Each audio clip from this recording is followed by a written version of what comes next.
Oh, you got that beer? Yeah, it's over here. Okay.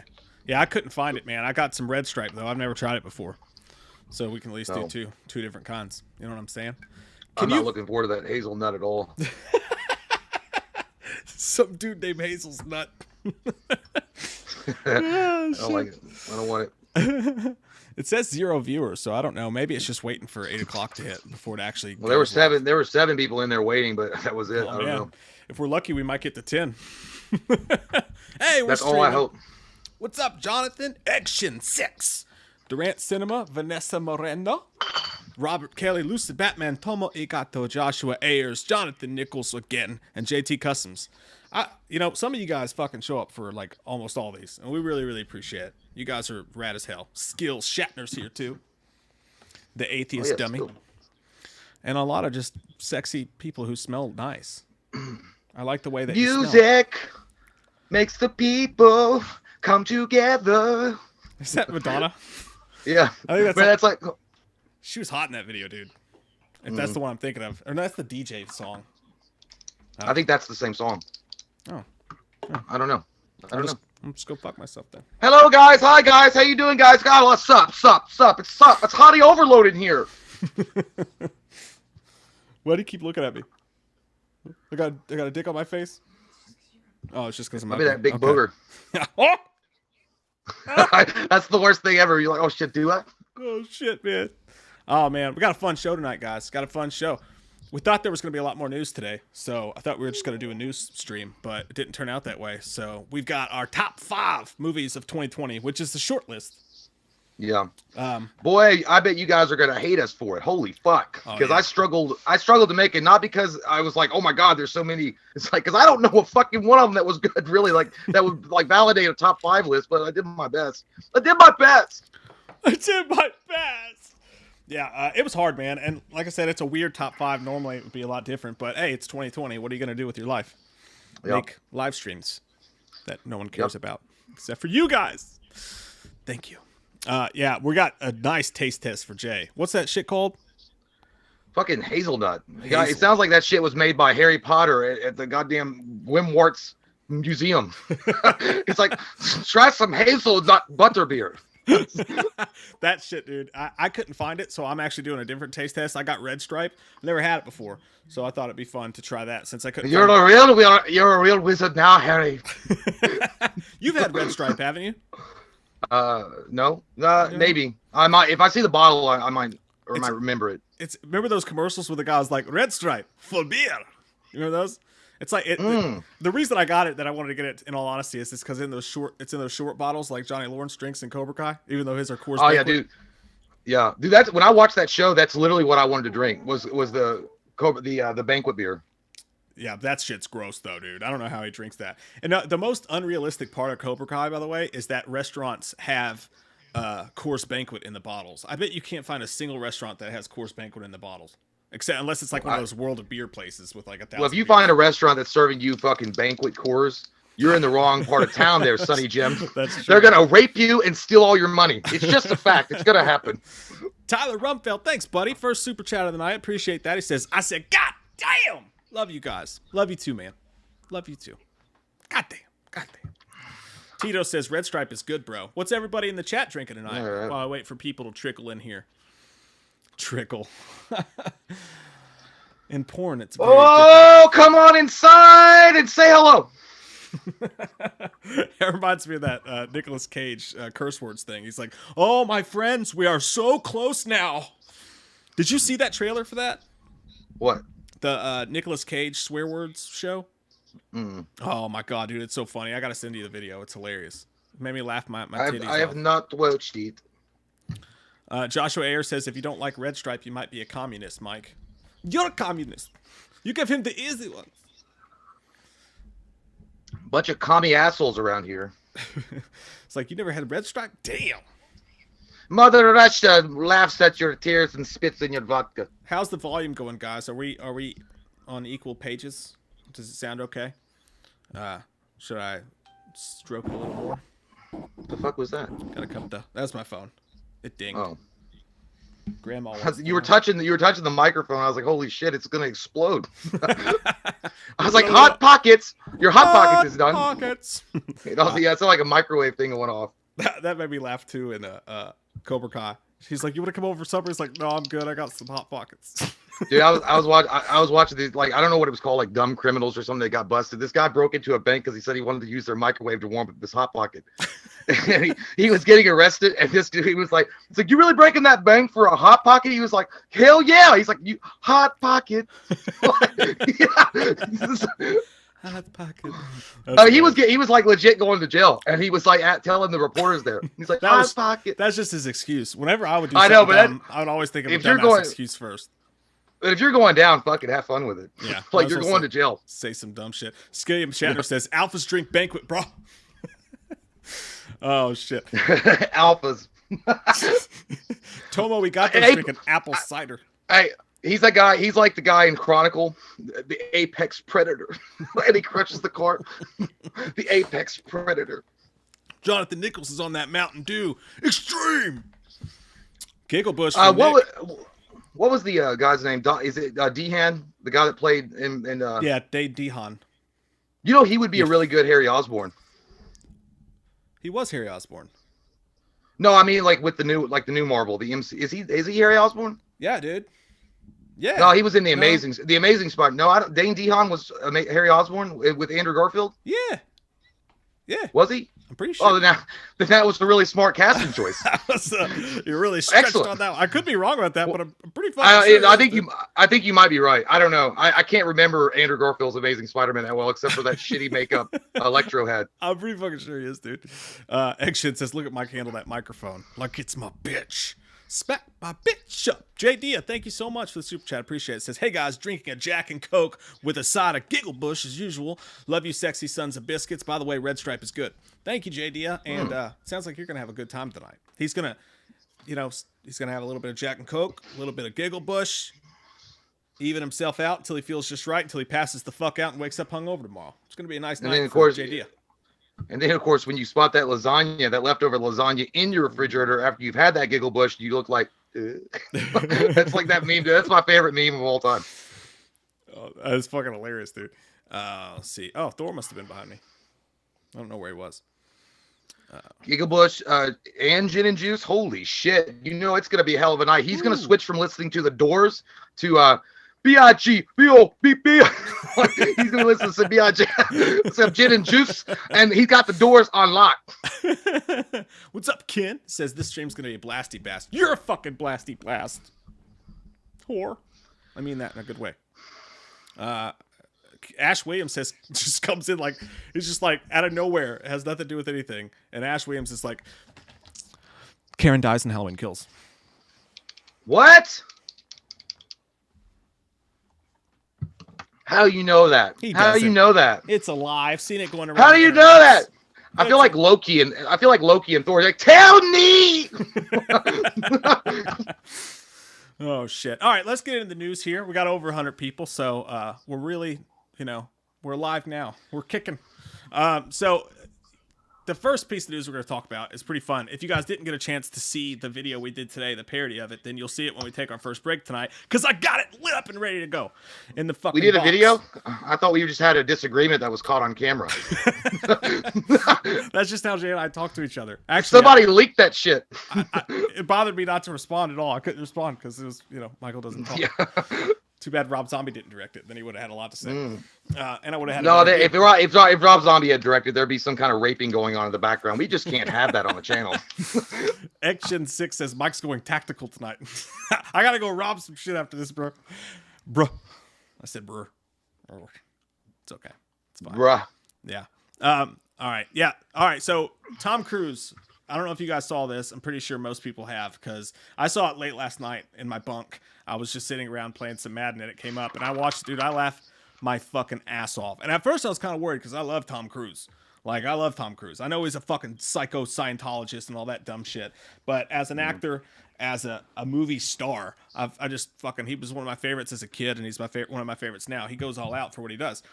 But once I found out what he was talking about and actually listened to it, man, me, along with a lot of other people, it's one of those things, like, you get to see a celebrity freak the fuck out, but they don't get canceled for it because they were actually right. You know? Yeah, I didn't know anything about it, and then Mike sent me a text message and was talking about he was like, yeah, it'd be funny, you should listen to this. We could do something with Loomis and Myers, and then but the wording of the message, which is like weird, because it was like something like, hey man, we'll add the Tom Cruise audio, Michael and Loomis will do a video. It was something weird, like vague, and I'm like, are you drunk? Like, then he's like, dude, and he was like, dude, I'm telling you, it'll be awesome. And I was like, yeah, that sounds great, but what the fuck are you? I didn't even know anything about it. He was talking about the Tom Cruise. That guy went off, but again, I think 100%, in my opinion, Mike's opinion, okay, that's opinions like assholes. He was right. He was telling the truth. Did he overreact? Maybe, but did he get his point across? You're goddamn right he did. Like, he didn't take no fucking shit. And you know what? What's probably wrong is he probably literally had just got done doing some kind of dangerous stunt where he like butt fucked the exhaust engine of a airplane and was in pain and was like, I'm tired of this. Like, I'm not gonna put my body through this, and you fuckers ruin it and have us get shut down. Like, it's true. It was just so funny, like the influx of his voice, because it just sounded like, it sounded like Tom Cruise freaking out, but he was pissed, dude. You know, it was the closest thing I can remember to it was, you doing your fucking taxes over there? I am actually. I got that Mike the Situation Jersey Short thing. I've been avoiding my taxes. But he, just the influx of his voice made me laugh my ass off. He's like, I'm fucking serious! And you're fired! You do it again. Yeah. If I see it one more fucking time. And what it reminded me of is like when you're at work and like your boss, like you're in there, you're in a meeting, they call like a meeting, and you're sitting there and everybody's just fucking goofing off, and you have no idea that this guy's been on like a 3-day bender and that like you really fucked up his Christmas bonus, and he walks in and just slams the door and just starts going off, and everybody's like eyes get big all of a sudden, everybody's like, oh shit. You know what I mean? And you could hear the guys in the background like, yes sir, yeah, no, yeah, you're right. Yes. I could see the workplace situation where things have gone south and your boss is pissed at you. Or I was telling Mike this, it's 100% accurate. It sounded like one of my uncles yelling at us when we were younger, or my dad like being really disappointed. And that's the kind of shit he would be like, I don't want to hear any more excuses. We're done with the excuses. If next time it happens, it's fucking over. It's done. Shut up. Like, it was like that shit. I was like, yeah. But the funny thing is, if I were on set with Tom Cruise freaking out like this, I'm not saying that he, like, again, I feel like what he was saying was right. But I couldn't help but fucking like laugh my ass off, dude. Like, I'd be fighting real hard to bite my lips so I wouldn't lose my job, because what I would be thinking of is like the motherfucker from Risky Business in his tiny whities. He's yelling at me, this little 5'8" guy. I don't know why. Jack Reacher, bro. He'll fuck you up. He's no John Wick. Don't fuck with his puppy. Jack Reacher, suck my asshole. It's Tom Cruise. It's the guy that called Matt Lauer glib. Like, and he's coaching you like you're a terrible human. I don't know. But I agreed with what he was saying. But yeah, I don't know what the backlash is. I didn't follow up on it. I don't know if people are going off at him for it. I have no idea. I would imagine, or hopefully, people are like, yeah, he was frustrated with, the current times and the situations that we're living in. He was, it is what it is. But I mean, it's not like Christian Bale, who was just freaking out about the poor guy that dropped the lighting thing. Well, he did fuck up, but I mean, yeah. Christian Bale took it way too far. Oh yeah, his was way worse. But this one, yeah. And from the first comment I saw was like, if any motherfucker ever talk to me like that, I'd fucking take him outside and teach him a thing or two. I show you a trick or two. And I was like, oh shit. And that was before I heard it, and I was like, oh shit, this is gonna be fucking bad. This is gonna be bad. Whenever you see the words meltdown, freak out, shit his pants headlines. But when I listened to it, I was like, oh shit. And then I realized what he was talking about. I was like, I fucking agree with you, man. Like, it's just like you said, this guy hangs on the side of airplanes, man. He does it unstop. He breaks his legs. He puts his body out there. And like everything going on in the industry right now, like if you imagine you come back from doing a stunt like that, and two guys are fucking watching porn on their computer together, not wearing masks and within 6 feet of each other, whatever is actually going on, I'd be fucking pissed too. And the only thing that was kind of like that you could make fun of him for, I mean, you could make fun of him because he was hilarious, but was when he was like, I'm on the phone every night with Warner Brothers, Paramount, New York, LA, Tokyo. And he was like, that's what I go to bed with at night. And everybody's like, okay, Tom, we get it. We have to go home and like mow our lawns and shit. It's not that fucking cool. Are you sure you don't go to bed with your millions and millions of dollars and your silk sheets and pillows? I'm just curious because I don't know which one's which. But yeah, I know. But I mean, again, his message was clear. I agree with it. But Yeah, I don't know. Yeah, you said meltdown. Like I kind of had the same fear. I was like, oh shit, dude, this is gonna be like Mel Gibson running out of the dark with like electric sparklers, saying all sorts of slurs and shit. I was like, it's gonna get rough. but it didn't turn out that way. He was just pissed off about the current situation that we're in. And look, I gotta be honest. If your job is dependent on to make sure that everything is like in line with what the CDC and the WHO is saying, and people aren't following those regulations, and it could lead to the termination of your project. Yeah. That's caused not only you're getting paid, but like you said, you're creating a lot of jobs now, and then all that's flushed down the toilet because a couple of assholes. I mean, I can imagine like the stress and the pressure has got to be a lot. I think a lot of us sided with it because, like, even though he's talking about like a movie set someplace that we're obviously not, and all this other highfalutin shit going on, so many of us have been in a store before, or have seen the crazy Karens on Twitter, like not wearing masks and like starting shit and all this dumb shit and fighting about that stuff. I think so many of us have wanted to like corner them, and obviously we would say something different, like you could fucking get this old person over here killed or whatever. Like we've wanted to corner a couple people who were just being dildos and like fucking scream at them. So it was almost cathartic for some of us, and I think that's why, even though people like they would shit on Tom Cruise real quick, I feel like the overall reaction to it has been people are siding with him. Like, yeah, he's fucking right, man. I liked how I don't know. I felt like in the movie Black Sheep, where Chris Farley was like when his brother defended him. And I was like, "Get him, Tom!" Like when he's like, "Get him out!" But I gotta say, regardless of what your belief is on masks, no masks, whatever, the fact is, he was just saying that. Listen, just because you don't agree with it, you can cost a lot of people their fucking jobs. That's what he was saying, and he was like, "That's the bottom line right there, guys." Like if you own a small business, I mean, again, it's a far cry from what a giant movie studio and the budget they have and big time celebrities. But I'm just saying, if you own a small business and for some reason or another you're able to open in these times right now, and 1 or 2 or 3 of your employees are being dickheads and they're not like, I'm making a statement, and they're gonna maybe cost not only you making money but shut your business down, which would therefore lead to your other employees not having a fucking job. Yeah. At that point, come on, for the betterment of everybody here, can you nut the fuck up and shut up with the whining? Stop whining. Try to put food on people's fucking tables, you motherfuckers. I felt like Arnold Schwarzenegger is like, stop whining. Stop whining. That was my favorite part, though, is that he said, "You motherfuckers." That was so good, yeah. And then at the end, he called down, he was like, "I care about you guys. Seriously." Yeah, and then he did the reverse Oprah, too. He goes, and you're fucking gone. All of you are fucking gone. All of you. Shit was great. But, man, yeah. Really quick, this is I guess the wrap-up notes it was a crazy cool celebrity freakout video for me. I'm glad he didn't do anything to really put his career in jeopardy. I had fun listening to it. I agree with him on a lot of the points he was making, but it's definitely something to check out if you haven't actually heard the full-on thing. What I was going to say, though, is a little tiny bit of news. It has nothing really to do with there are actors in it. Pornhub. Did you hear about what happened with Pornhub? Didn't they like scrub clean like a shit ton of videos because some of them were, like, they rape? No, that was an allegation made toward them. What they did was they went in. They had 13.3 million views. And I was like, that's all? I was like, you guys should have like 13.3 billion. Yeah. But they had 13.3 million. They scrubbed, and then now they have 3 million total views. And what they've come out and said is like now there will be only verified users able to upload any kind of video like it. And if you to become a verified user, you got to like provide the information of who you are, upload a picture of yourself, then you can upload a video. And they're doing that. And then they actually made fun of Facebook, Twitter, Instagram, TikTok, because they're like, you know what? At least we're out here trying to show verified users, and that you have to be verified to upload anything, while the other ones are just the Wild West. They can let anybody upload whatever, and it's okay. But we're doing this, and that comes on the heels of a guy that wrote an article. I don't know what company he was representing, but they said that they had people come in and upload videos that were showing unconscious women being assaulted and pictures of 14-year-olds naked.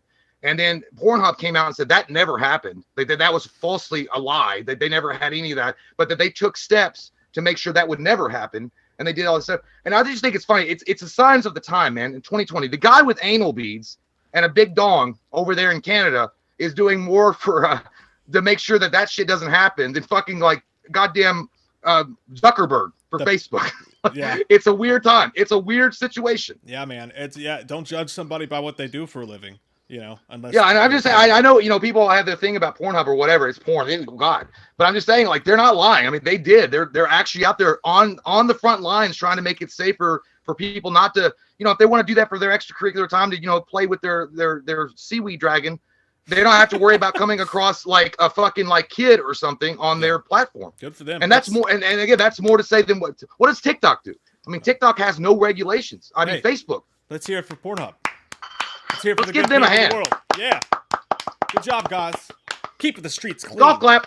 Not By the way, too clean, but I keep on saying this. Block the Ash character. He's spoiling Halloween. I don't believe that. It's not fucking true. A bunch of people are trying to spoil Halloween. None of that shit's true at all. Whoever's doing that. Should you be looking for a new hand, bitch? Stop it. Fucking stop it. Edward Santiago with Super Chat. Thanks, man. He says, Les Grossman is always right. But did he get a key grip to punch the guy really hard in the face? Hey, Wham fam. I will literally fuck your face. It was full on. It was full on Les Grossman. That's the first thing I thought. Oh, dude, 100%. 100%. Yeah. I loved it. I really wish someone had added in apple bottom jeans with the like, if that would have made it better. Boots with the fur. I just hope I he never was drinking can a remember Diet that song. Coke. I hope it was the Diet Coke that I was drinking. Brittany Bush, thank you so much for the super chat. Says, hey guys, just want to say hey. And if I don't get to tell you before, Merry Christmas and Happy New Year. I'm stuck working on Christmas and New Year's. Yeah. That sucks. Merry Christmas though. Thank you so much. Happy New Year to you, you filthy animal. You go in there and you grab that boss by his big fat head. You said, I'm not going to work for you or anybody. Let me throw a little bilingual out to you. Feliz Navidad. Feliz Navidad. That's all I know. That was pretty good. You should make an album. Voulez-vous coucher avec moi? So stop. Thank you so much, Brittany. By the way, I know that's wrong. I know that's wrong. I said it's so wrong. I never want to hear that song again. That song was so popular, dude, that like I never want to hear it again in my life. I just liked looking at them. Yeah, that's true. They're too dressed up for me. They look like George Washington. Sean Arredondo, thank you very much, sir. I hope I said your name right. Arredondo, arigato, Mr. Roboto. Says, number one, sup, glow sticks. Number two, this is Sean Davis, you son of a bitch. I can tell by the way you type. And by the way your tastes. Did you mute yourself? I didn't know if one of the kids was out a minute ago, so I'm trying to. I was like, is that a new feature? Are we going to be muted? Like, are we going to blip out ourselves? She's gone now. She heard me clap for Pornhub, which I'm going to have to explain later, but she didn't get the other one, so we're good. But Jay, please watch Entourage. He should. I've heard. It's fucking amazing. Number three, Mike looks like that one guy that's cool with all the Mexicans. You do kind of. You kind of do. I'm not going to lie. You look like you walk around acting like you know all the cool cerveza. And you don't know shit. Come on now. Don't cry in front of the Mexicans. He's like, I know he's not Mexican, but he's like, I listen to Pitbull. Is he Cuban? I think he's Cuban. Yeah, he's not Mexican at all. Number four, Jay, please do bust the move as Slender Man. You did it as Loomis last time. This one's got to be Slender Man. Do you have to over the top it first? When I turn my head around, I become a completely different person. Yeah, I do. I got to get in the zone for it. Over the top. This is the jam for all the fellas trying to do what those ladies tell us. You get shot down because you overzealous. Play hard to get females, get jealous. Okay, smarty, go to a party. Go to skating clad visual and belly. Chick walks by, you wish you could sex her, but you're standing on the wall like you was Poindexter. Next day's function, high class munching. Food is served and you stole cold munching. Music comes on, people start to dance and you ask so much, you nearly split your pants. A girl starts walking, guy starts gawking, sits down next to you and starts talking. Says she wants to dance because she likes to move. Come on, fast and just bust the move. You want it? Dude, we got to do that. Like, we won't use the track so that it doesn't get copyrighted, but next time we film together in the same room, we got to record that music video, and we have Loomis do one verse, Slender Man do the other verse, and we could make it We got to make sure we wear a mask because Tom Cruise might come in and fucking kill us. If I see it again, you're fucking gone! It's like, I'd be like, I wish I could just hear one guy on that tape. Like, I'm sorry, Tom. Okay, Tom, I'm sorry. Because that pissed him off. If you listen close, you could hear him like, oh, I'm sorry. Okay, yeah. Yes, sir. Yes, sir. And he's like, that, and that's it, guys. That's it. And then he goes all over again. Because with the Christian Bale case, you could hear the other guy be like, God, I'm sorry, man. All right. He's like, no, don't shut me up. Don't shut me up. Oh, so that story. I mean, and it appears like everybody in the chat pretty much agrees with Tom too. You know, you don't disagree with Tom Cruise unless it comes to certain religion aspects. Then you probably should disagree with Tom Cruise. Don't follow him into that dark hole. Fallout. But no, in other news, Jackass 4. Did you know Jackass 4 was happening before this? I had no idea. I had no idea. I didn't know either, dude. I didn't know either. By the way, my chat stopped. It's being all stupid. Oh, no, it didn't. Sean Arredondo says, hey, Mike, actually, it's Sean Tubby123. Oh, that's fucking right. I got you confused with the pantsless one. I just had to change my name so I could email colleges. Love y'all. You didn't, yeah. They couldn't know what you did in the darkness. He's a savage. Yeah. He's a savage man. They can't know what you did when you were doing your dark bidding on the internet, you fuck. And he says, Edward Santiago, thank you, sir. He says, this is for the Slindy singing element. Laughing my ass off. Damn, Jay, you killing, yo. That's all I do. I try to slay them sleigh bells during the Christmas times. You know what I'm saying? I thought you were going to say slots. And I play the slots. That's only when I'm in Reno and Vegas. Come on with it. I poop too much. Dahlia. So smoke a lot. No, I was thinking that Pitbull. He's like Dahlia. Oh, I know. It made me think of that. It made me think of Half Baked. But no, did you know Jackass 4 was happening before this news? No, I didn't either. But Jackass 4 is. I thought those old crusty fuckers were in a retirement home. I was like, there's no way. Well, it's funny as fuck, dude, because that's the news. Someone said that they're actually doing the movie, like they were planning it, and they went into filming for the movie. But the second day of filming, dude, production got stopped because they got put in the fucking hospital.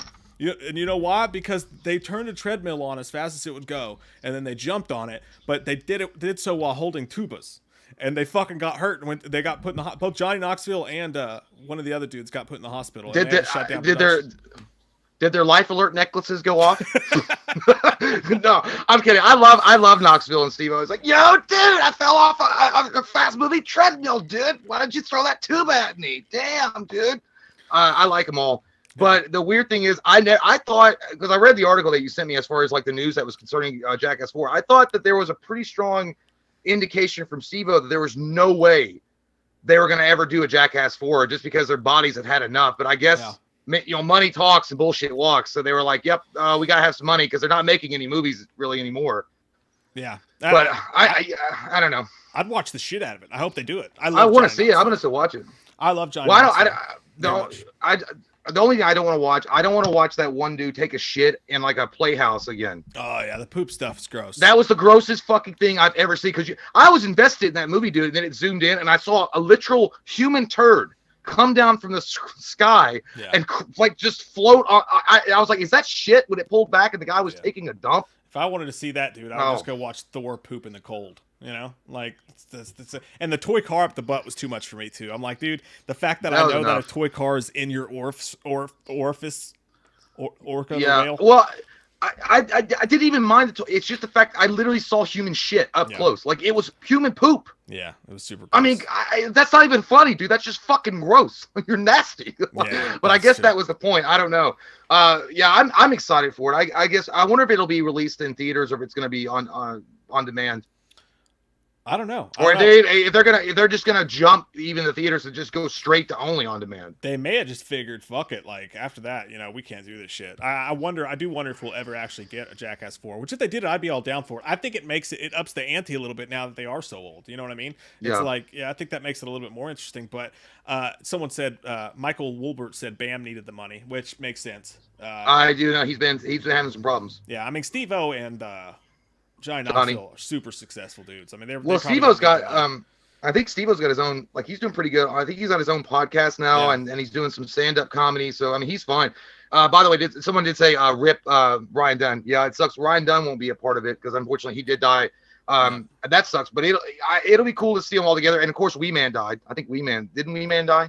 I think so. I could be wrong. You could be wrong. I don't know for sure. I don't know if it was like one of those internet bullshit rumors that started that I just fell for because I'm stupid. I don't know, but it'll be cool to see them all together to see a Jackass 4. Like to watch the Jackass stuff. Like I don't know how many people like in today's generation get it. Yeah, you know what I'm saying? Because like I could just film myself being stupid in the backyard. Watch me jack off with this fire sprinkler or something like that. Like I mean, it's like That's true too. Someone might be like, why would I go see this movie when I could just watch Rob Dyrdek's show on MTV? You know, I don't know. And listen to that annoying ass bitch laugh. Yeah. Or on the flip side, you know, people could freak out about it. They're like, what is this fucking shit? You know what I mean? It's possible. Yeah. I and then all of a sudden the hospitals get filled up with morons jumping off roofs and shit. But then you get back into. But it's true. But the Jackass was pioneers as far as like, I'd never seen shit like that. When it first came on MTV and then the movie came, I've never seen anybody act like that fucking crazy. I mean, Mike, my brother, and I acted stupid and shit. But never like that. Never risks. Like, hey, I'm going to run into this cactus with my wiener like sticking out. It's going to be fun. Let's do it. Chat says Wee Man's alive. Wee Man is alive. Okay, Wee Man's alive. Hey, let's hear it for you still being fucking alive. Sorry we tried to kill you in effigy just now. Valerie Yo said it was an internet rumor. Okay, it was the same thing that happened a few years ago when they said Stan Lee had died, but he is dead now. But they did say Stan Lee died. Stan Lee died? A while before. Yeah. What? He did. No, I'm kidding. I knew that. Excelsior. No, it's not a joke. Yeah. No, I'm just saying, like, you know what? It was actually probably for the better that Jackass became popular when we were kids because we didn't have the internet and shit like that. If Jackass just hit the height of its popularity today, you know how fucking bad it would be, dude? Everybody would be out there doing dumb shit, wrecking golf carts, and everybody be trying to one-up each other, too. It would have been a fucking shit show, man. Well, I feel like the stupid TikTok challenges are pretty much even the more dangerous, moronic jackasses. Like licking a toilet seat for the COVID challenge. Yeah. You stupid fucks. Like, that's the kind of shit. I'm like, dude, like if you want to hurt yourself by, like, I don't know, like banging your head into like plexiglass made of cinnamon, I mean, go ahead and do it. I want to see that. But don't like lick a toilet seat like COVID. I don't believe it anyway. I guarantee you $1,000. Those people licking those toilet seats fucking Lysol the shit out of them first. No, one of the people that actually did get COVID. So I was like, poetic justice, bitch. Janet Jackson. Watch the movie. Play stupid games, win stupid prizes. You know, that's the way it goes. I love saying that. That's my favorite saying of all time. I'm going to use it as much as possible. I was really excited to know that I might be able to use it tonight, and I just did, and I feel good about it. I'm actually hard right now. Good. I'm telling you. By the way, but Jackass 4, it'll be fun. I think everybody will have a good time with it. Yeah, I want to see it, man, and I admire those guys and what they do. People might shit on it. I actually admire it. I think it takes balls to, you know. I want to see them, like, you know, there's just something really awesome about seeing your heroes roll up in their wheelchairs, their life alert necklaces flashing in the wind with some bling on it, their canes, their fake hips, and being like, get it, boys. One more time for the road. It's going to be great. I hope, and I actually hope that they do make fun of, because honestly, Johnny Knoxville, I remember listening to him on a radio show, and he said he'd had so many surgeries and his body was a fucking mess. Like, he had a colostomy bag or something. Like, he had problems with his testicles. Yeah. All sorts of shit. And I'm like, dude, you've got to be like, I know you're not hurting for money, but you've got to be either that or you're the most altruistic person that's there for your friends because one of your friends is really needing the money to put your body through this again. Yeah. Holy shit. Yeah. And there's a lot of talk about Bam going on in the chat. Yeah, Bam went fucking way hardcore off the wagon. Like, he was not doing well at all. I never liked Bam that much. I thought he was like the weakest link of the show. And like, he got his own show, and it was just like him smacking his dad in the face. Which, don't get me wrong, some of that shit's funny. Some of that shit's really funny. But I was never that into him at all. You know what I noticed about Bam is Bam was always scared of Johnny. Always. Yeah. When they would have those challenges, he was always fucking terrified of Johnny Knoxville because he could kind of push around his own crew. And Johnny Knoxville's like, no, I'm basically bigger than you. I'm not bigger like a physical stature, but like I'm a bigger celebrity than you, and I can fucking do what I want. I'm gonna put you in here and make you cry on camera with the snakes. Oh, the snake Jackass was bad, dude. He made him fucking cry. I know. And he was like, Johnny Knoxville's like, my aviator glass is flashing in the wind. Which I can't blame him, by the way. Like, I hate fucking snakes too. I probably would have cried too, but I'm not on fucking Jackass, even though I might be dressed like it right now. But that's how we should have opened the show. Hi, I'm Mike. This is Jay. Welcome to Jackass. This song, this is called the Flying Butt Flute. Yeah, I swear. Well, if we had met them back in the day and we were the age that we are, well, like 10 years ago, and we were back then at that time, we probably would have been doing the same stupid shit they're doing. We would just got mixed up with them. I'm like, hey, Mike, put this cherry bomb in your ass and let it go off. You're like, okay. Yeah, I'll do that. What'll happen? Your anus is gonna fall out. Okay, let's film it. Let's film it. It was funny until his anus fell out. It was all great. Had a great time. And then you're gonna be on behind the music without the music. what happened to the missing castmate of Jackass? That's like that Steve-O documentary he did about how fucked up his life had become. Oh, I didn't even want to watch that. It was rough. It was. I think I watched a couple of minutes. Yeah, I didn't want to. Those kind of stuff depressed me. I don't know. I don't want to get to. I get depressed when I watch Steve-O go on shows and he's like, "Hey man, you want to kick me in the nuts or like you want to staple my nuts to the table?" It's like, dude, you've done enough. Like I think you should get a little bit of respect that you should be able to go on a podcast at this point without letting them kick you in the nuts. You know what I mean? I think he's addicted to it. I think at this point he just thinks that people want him around because of what he used to do. Like I remember watching him do the Gordon Ramsay show when he came on and helped him make like eggs or something, and the motherfucker put like hot sauce in his eyes. And even Gordon Ramsay was like, "What the fuck are you doing that for? That's not cool." Like it's pretty much like you're doing that. I don't know. Like it's a sad thing. Yeah. No, I agree with you completely. It's sad. Speaking of sad, you want to see my offspring? What she's doing with her head right now? Say hi. Hi. Show them what your ears do. What is that? That's pretty cool. I like it. What is that? A donkey? Do it one more time.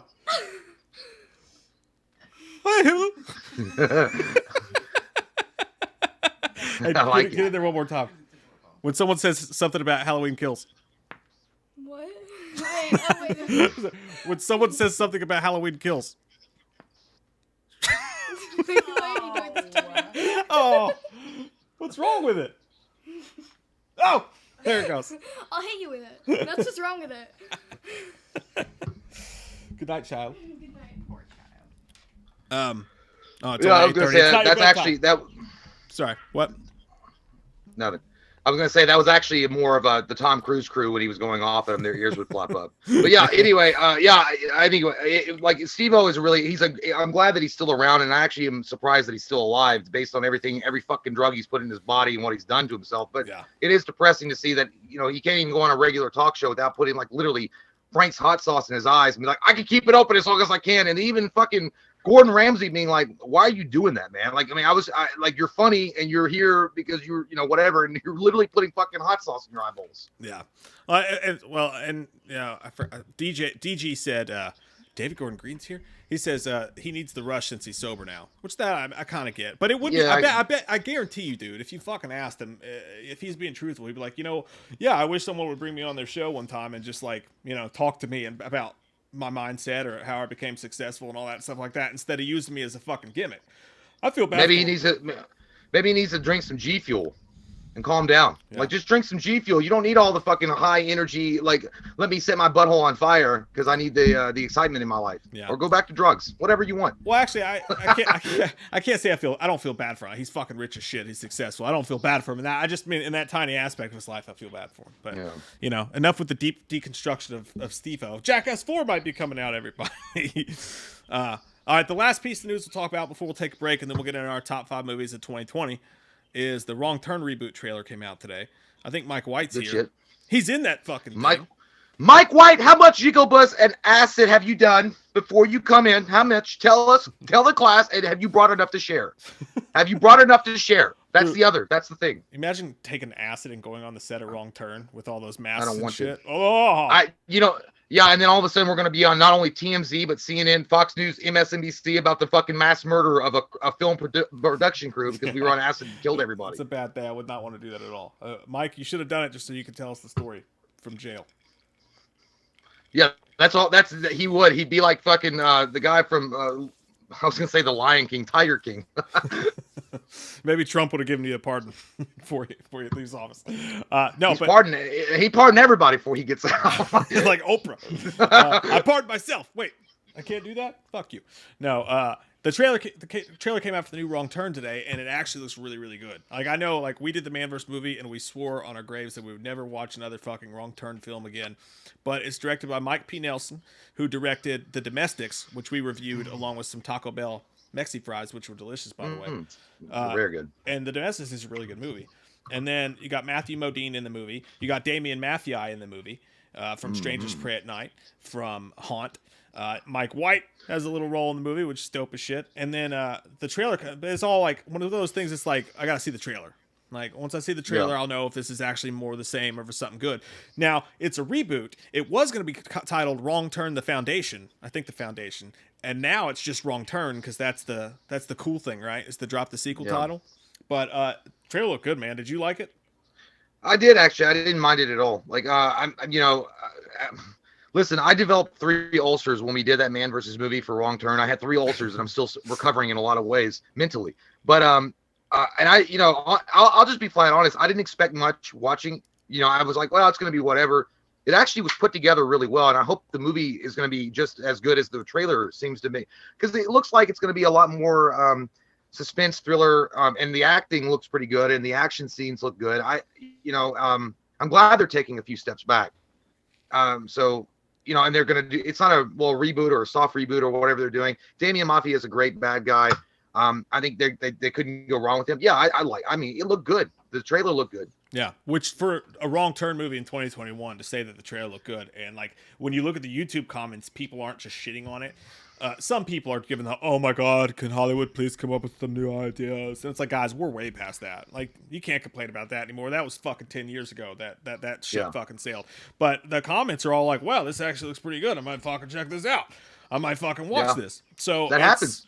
Yeah, you take a property, you can take any property you want, and you take it seriously, and you do it clean, and you do it nice, and people can sniff bullshit, and I don't sniff any bullshit here. Like you said, it does seem a little slower, and I think they're wearing masks maybe instead of being deformed. Yeah. I don't know. It looks kind of cultish, like what happens when you break in and you go into the woods and you uncover the moonshine operation in the Appalachians. Don't ever do it.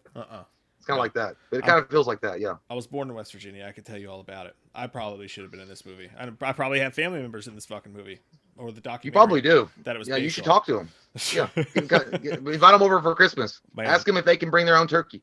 But yeah, I liked it, man. I thought it was good. I'll give it a chance. I mean, fuck it. I've already, we're already in. But I feel like that song, "The Calling," I'm halfway gone, and it's like that. Like, you're already halfway gone anyway. We sold our souls to watch that shit, so I'll whatever. Yeah, give them some more pound of flesh. Yeah, I want to see it, man. I'm excited about it. You know what? The first movie is not even that fucking great. Like, the first Wrong Turn movie is decent. Eliza Dushku, and had a pretty decent little cast there, but it's not that great of a fucking movie. Wrong Turn 2 was okay, also not that great of a movie. It'd be very easy for this to be the best Wrong Turn film, and it'd be interesting to have a movie come out, be called Wrong Turn, have no sequel title, and be the best film. It almost eradicates the other films in a weird way. That's interesting. Let's hope it's not, we don't feel like it's called The Wrong Turd, because I don't think that's going to be true. The Wrong Turn, not The Wrong Turd. But I think it. Yeah, there's a right turn when it feels good when it comes out, like that the turd that you've been holding in. You know what I mean? And you get like an orgasmic feel. That's the right turd. I like to poop. Yeah, it's great. You get the best ideas. Yeah. But also, you're right though. There's sometimes it happens, man. Like in series, like for example, one of the best series to really look at Halloween 6, The Curse of Michael Myers. For us, anyway, it's one of the best Michael Myers movies ever, and it's the 6th installment of that series. I mean, that's the point. And I mean, this is the 7th installment, so it can happen. You look at, a lot. You could look at Back to the Future Part 2. I mean, a lot of people like that one, sometimes better than the original one. I mean, so it can happen, and it can be a redeeming movie in a series especially that's been going on for a while. I mean, look, even Friday the 13th Part 4 was awesome, but it took them 4 fucking movies. You know what I'm saying? So. Yeah, exactly, man, for sure. So I'm gonna give it a chance. I think the trailer looks dope. You think the trailer looks dope? At least good enough for you to give it a chance. And plus, Mike White's in it. I'll watch it just to see his stoned ass face in there. But hey, he is. Mike, you gotta get that director on the show for us, man. Hit your buddy up. Tell him we want to talk to him. We want to talk at you for a little bit about what he's gonna do. I don't know how that conversation is gonna go, Mike. When you're gonna be like, Mike White's gonna be like, so listen, there's these assholes that are on YouTube. They're not that funny, and they just make crude jokes, okay? But I like them, and they're cool. So can you please just do a job and come on there for them, please? Shut up. I'll double your mushrooms. I'll double your mushrooms and your acid. We'll give you a corn dog. We'll give you a corn dog. They'll give you 2 corn dogs. 500 calories in 2 corn dogs, by the way. I looked. Yeah. Corn dogs has been fattening since the beginning of time. They are extremely bad for you. Yeah. But 2 for 500 is not that bad. It's way less bad for you than you would think. Remember when they came out with one of the nastiest corn dogs I've ever seen in my life? And they're, by the way, they just taste disgusting. Did you remember those things that they were the waffle ones? They tasted like waffle, like they had like syrupy. They were like the waffle corn dogs. Dude, you better not be talking about fucking sausages in a blanket. Those things are delicious. You talk sausages wrapped in pancakes on a stick? I'm not talking about what you were doing in Bangkok last year. I'm talking about corn dogs, for God's sake. No, like they were like they were flavored like waffle. It was like a waffle flavored like corn dog outside bread, and then the it was just a corn dog, but it had a waffle flavor to it. Oh, so it was disgusting. It was still a hot dog inside of it, not a sausage.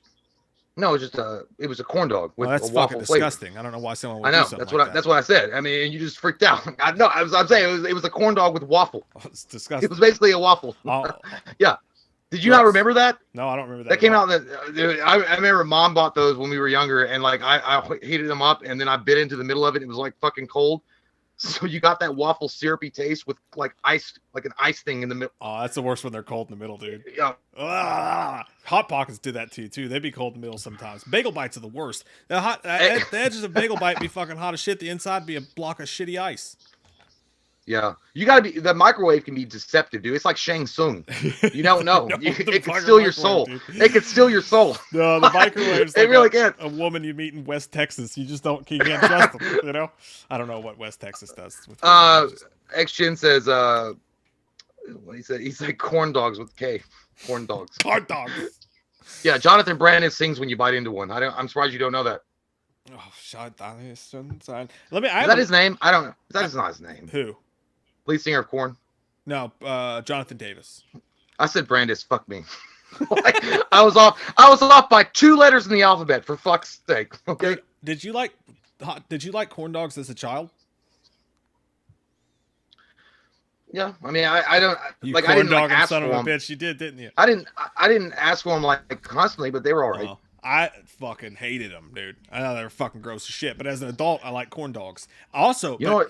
The thing I was telling you about earlier, have you ever had sausages wrapped in pancake? It's a corn dog, but it's a breakfast dog. Have you ever had those? I put my sausage in a pancake once, but no, I've never done. You've never had that? No. Nobody. I swear to God, like nobody understands the genius of this. Like I bet only like 1 in 4 people know about the Jimmy Dean, whatever the fuck it's called. They know who the Jimmy Dean is. They know about the Jimmy Dean, but it's literally a corn dog, but instead of a hot dog, it's a sausage, and instead of corn mix, it's wrapped in a fucking pancake, and you dip the shit in syrup, dude. It's a fucking, and they're for like $1 for like a 2-pack at Kroger. I'm surprised that Taco Bell hasn't stolen that yet. They should. It'd be fucking They genius. should. I mean, I really do. I really feel like that. So good, dude. So good. Bruce Rodney, thanks, buddy. He says Tony Hawk Bagel Bites commercial. I don't know. I've never seen it. Now I don't remember it. I'm gonna YouTube it after this, though. That sounds fun. The Sickness 8 says he's had them. Yeah, thank you. I bet there's a bunch of people in here who haven't, though. Nick Antonelli's Kelly eating H right says fucking now. Yeah, she says she has some in her freezer right now, Kelly H. So that's right. We're coming over to your house after this. Mike's not the lonely one. He's not the lonely one. Hey, like, listen, Mike sounds like he was trying to sell a song to Pearl Jam. Like, have you ever had a sausage alone in a waffle, bro? Like, let me tell you my pain about it. It's fucking good, dude. Michael Stapp knows what I'm talking about. You breakfast dog eating son of a bitch. What's your favorite breakfast food, though? Like, I'm not talking about like breakfast itself. Like, if you had to pick one thing, like on like a microwavable breakfast food. Breakfast pizza. What do you mean, like a bagel bite? No, breakfast pizza. Oh, it's got to be microwave microwavable. Yeah, like a microwavable like breakfast food. Like a microwave. Like just something you would buy at the store that's frozen that you'd be like, all right, well, I don't have time to cook or anything, so I'm just gonna throw this bitch in the fucking microwave, pull my undies up, and go. Well, you're cutting out a lot of great breakfast foods here. I mean, biscuits and gravy. I just want to say biscuits and sausage gravy is my favorite breakfast meal of all time. But they're great. Microwave. Well, it's not the same. Microwave the little sausage biscuits. The little sausage. Oh yeah, the Jimmy Dean sausage biscuits. 2-packs, those are good. The Dean. Yeah, those are badass. Those are great. Yeah. The Dean. I might go with fucking honestly, dude. Like I'd do it. I go with Hot Pockets breakfast meal. Hot Pockets Oh, they do have Hot Pockets that are breakfast. Yeah, they have eggs and bacon that bitch, or maybe not bacon. Yeah, but dude, the eggs. I don't like microwavable eggs. They always. I don't care. I feel like I feel like I'm a survivor when I eat it. Like I'm Viggo Mortensen in The Road. You don't know what's gross, dude? Is that my dad used to make me eat these shits all the time. You know toaster strudels, right? Oh, you got the shitty ones. Fucking gross. Toaster strudels are gross. Like I don't care who you are. Don't fucking fight me. Toaster strudels are gross. But they had toaster strudels, dude. But it was a fucking Hot Pocket. It was that thin ass bread, but inside of it they tried to shove bacon and like egg and shit, so it was like an actual. Oh, dude, he got the Big Lots version of that shit. Oh, dude, that shit. Yeah, I know what you're talking about. That shit would be icy in the middle. Oh, fucking gross, dude. Those shits they make me want to throw up. They're so nasty. I can eat eggs in a cup, Bruce. I do egg whites in a cup all the time. I don't know, man. Like, yeah, I would have to go with the hot pot. But there is a great amount of microwavable foods that you could have before you leave for school or work or whatever. That is okay. They don't taste bad. Yep. But if you grab yourself something like, the only problem with the eggs and bacon or whatever in the hot pocket, and again, this is the tribulation of anybody that microwaves their food, because that's all you know how to do, is that if it's cold in the middle, it ruins your fucking day. Oh, if you're driving or you're eating it and you just get to that goddamn Antarctica middle and an Eskimo comes into your tongue, you can't reheat it. Comes into your tongue, yeah. It's the worst. It's the worst. You get the worst, disgusting feeling in your stomach, especially if you've been drinking the night before and trying to eat something to absorb. Oh, yeah, it's the worst. Oh, you might as well just go to McDonald's and get yourself a breakfast burrito, okay? And you can't reheat them. Like, once you've tasted the icy center, it's done. Like, you don't want any more of that. You don't want to taste it again.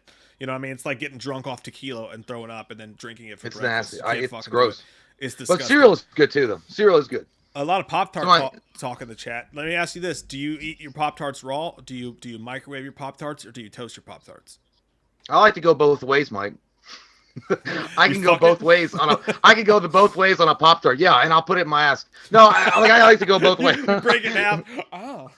I'll fuck this first and then I'll put it in there. No, I can go both ways. I like it hot and squirmy, and then I like it cold and dead. So yeah, I don't mind. I don't think I'll ever eat Pop-Tarts again. Thank you for that. You're welcome, Toaster Strudel. I think that I'm gonna go ahead and I'll say hot if I and squirmy, dude. You said hot and squirmy or cold and dead. That sounds so. It sounds like wet poop. Okay, Jesus Christ, you're so glib, Barbara Walters. You're so glib. Jesus Christ, this guy over here is fucking making things about hot and squirmy because he's getting scared of Pop-Tarts. No, I would pick the microwave, obviously, if you got time, but I don't mind it cold. I almost never ever toast or microwave my Pop-Tarts, dude. I never toasted. The fucking point. I'll dip them bitches in milk. That's gross. That's fucking good. You dip them in milk like a fucking Oreo, dude. Get them soft and fucking gooey. No, I've never like I didn't. Can you put those fuckers in a toaster? I guess you can. That's how they're made to be toaster sized. That's why they're. That's a big ass piece. That's a big bread. That's a piece of bread. Why do you think they call them Pop-Tarts? Because they pop out I don't of the know. toaster. Because they pop with flavors of tarts. That's not. They don't have like Pringles. They don't have fucking what are those things? The things that go pop in your mouth. Oh, dicks. No, Pop-Tarts. They pop? Yes, you would know. Hey, when I got them in my mouth, they pop every time, buddy. Let me tell you what. That's a diseased dick. You got a diseased dick. You know what I mean. This guy knows what I'm talking about. Somebody said what? Paige is saying s'mores. I mean, in the morning, s'mores are good, but in the morning though, that's a good fucking question though, you guys. What's your favorite Pop-Tart flavor? Because there's a shit ton now. It's like fucking Lay's potato chips. You know what the worst one is? Is that cinnamon bullshit? You know what I'm talking about? Brown like where it's just like No, it's plain. It's bullshit. It's bland. It's like the worst thing you can get. The strawberry one is probably the best one with the sprinkles on it. That shit's the bomb. Pop-Tart brown sugar, no, but the knockoff Pop-Tart brown sugar, yes. That's all right. The Great Value brand, yeah. I'll take that. Those have the good brown sugars. The Pop-Tart but I'm talking about the Pop-Tart. Yeah, the Pop-Tart brand, the brown sugar is garbage. Yeah. The strawberry one is really good. But then again, that one, is it the cherry one with the pink with the hot pink? Yeah, that's a good one too. I don't like cherry that much. I'm not a cherry guy. Original strawberry, there's nothing wrong with it. And the reason I like original strawberry is because, for one, the strawberry filling's good, but for two, those little sprinkles they put them on are so fucking festive. You can't look at the coloring of those sprinkles that they put on, like the yellow and the blue and the green and the red, and not just feel happy inside. I mean, there's no taste to it or whatever. But I feel like that was the key ingredient in Pop-Tart's takeover of the breakfast pastry business, was definitely those sprinkles in the strawberry. When you eat your Pop-Tart, especially, I mean, not when it's microwave, but when it's cold, do you ever like bite around the crust part of it just to save the middle and then eat that by itself? What I do is I break them in half and I just eat the middle and eat the middle and then throw them away and then pretend that I ate only half the calories of what I thought I ate. I remember when I was a kid and I used to eat Pop-Tarts, I would watch Captain Planet or something, and I would eat around the crust and just have the middle section left so I could just get all the fruit filling part of it. Yeah, that's the way to go. But by the way, my favorite's chocolate. Chocolate fudge Pop-Tarts are the fucking... It's just too much. I feel like I'm getting diabetes when you eat it. Like, that shit is... The chocolate and the hot fudge, it's good, but it's like immediately like you're like I'm eating liquid cake in a tart. I love it, dude. Every morning before high school, there was a whole year where like every morning we would meet in the parking lot. We would get stoned. We would go to weightlifting. Was our first fucking period class was weightlifting, and then we would go sit down there and wait. And it was either the 6-pack of those chocolate donuts, the 50-cent ones. Those were those are good. And some milk, or some sody pop. And that or the chocolate Pop-Tarts. It was that or. And then I would fuck those up and then go lift some weights. I feel like this is actually garnering more people coming onto the show. I think it's... talking about your favorite pastry in the morning before you go to school or work. Hey, you know what? We can do a Friday Night Fights one time. Pop-Tarts versus Great Value. That's a pretty good idea, I think. I think we should do a food Friday Night Fights this week. I'm into that shit. I think we might. I don't really want to do it because I don't want to go out and buy a bunch of like shit so we can just like I don't want to make a bukkake film. It's not bukkake. We don't have to. That one where they eat a bunch of. We'll just talk about it, like whatever. Fast oh yeah, food. we can just talk about it. Yeah. We just mixed in. That'd be fun. Yeah, that would be. Everybody's got opinions about food versus food. I'm into that shit. You gotta get real on that. Yeah, and Hey, by the way, I'm gonna go ahead and say something for Mike and I. Go ahead. You can write your mother and your grandmother about it. The greatest fast food hamburger of all time that's never been repeated and will never. It's like seeing Michael Jordan in his prime one last time. Is the jalapeno thick burger from Hardee's? Yes. The greatest sandwich to ever exist in the history of America. He is more than a man. He is more than a god. He's a shiny golden god. I forgot the words. Yeah, it's like fucking delicious, dude. Like seeing that and eating it was literally like witnessing Xerxes from 300 come down. It was the golden god. Man, that was right after I got dumped, by the way. And I was living with my parents, so like I would just like be sitting in my room after work and be like, I guess I'm gonna go get myself some Hardee's. And that commercial would come on with the firefighters eating it, and they were like, oh god, so good. Oh, and like they were like drinking the soda all the way to the nub because so good. Oh yeah, and the sandwich was awesome too. Yeah. That thing was great, dude. The jalapeno thing, you're fucking dead on. That is the greatest fast food hamburger of all time. I'm just saying, spoiler alert, if we did like greatest fast food sandwiches ever of all time. Sandwiches. Yeah. Sandwiches. It would be jalapeno thick burger might win. Yeah. Fucking delicious, dude. So good. It had the sauce, it had the pepper jack cheese, it had the jalapenos. Fucking delicious, dude. God damn. Robbie Cozell says it's Hardee's. Okay, in Texas, no, Hardee's or it's Carl's Jr. I think on the west coast. Yeah. Some people have something called like red burrito or some shit. But Brandon Berry, thanks for the super chat, buddy. He says Popeye's chicken sandwich or Chick-fil-A chicken sandwich. Excellent question. It's got to be the spicy one, by the way, and it's going to be Chick-fil-A for me. Yeah. Popeye's chicken sandwich is overrated in my eyes. I thought the Popeye's chicken sandwich is all right. I thought the Chick-fil-A sandwich is all right. I really, honestly, when I tasted them, but it tastes like chicken sandwich. They're both good. I was like, I don't know. Like when I ate both of them, I was like, I don't know. I was just like, they're chicken sandwiches and they're good, but at the same time, I'm like, I don't know what the big fucking deal is. Like on either one. Like they're both good. The pop.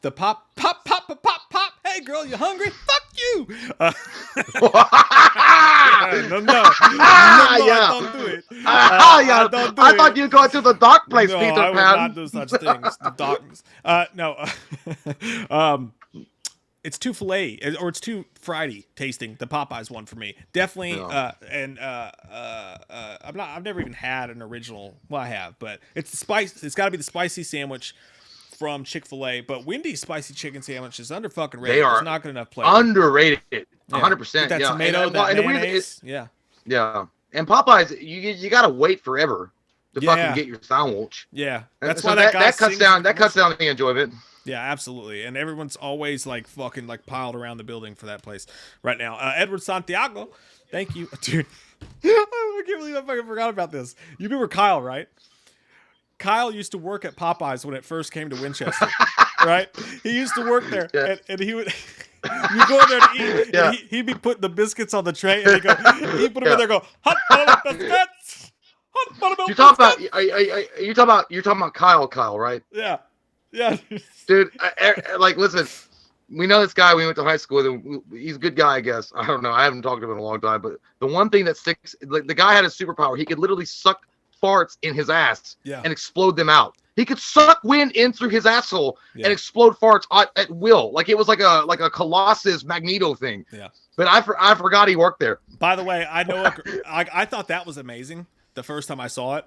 He'd be in his boxers and he'd literally lay down on the floor, put his legs behind his head, and then you'd hear oh, my screen's going fucking balooey.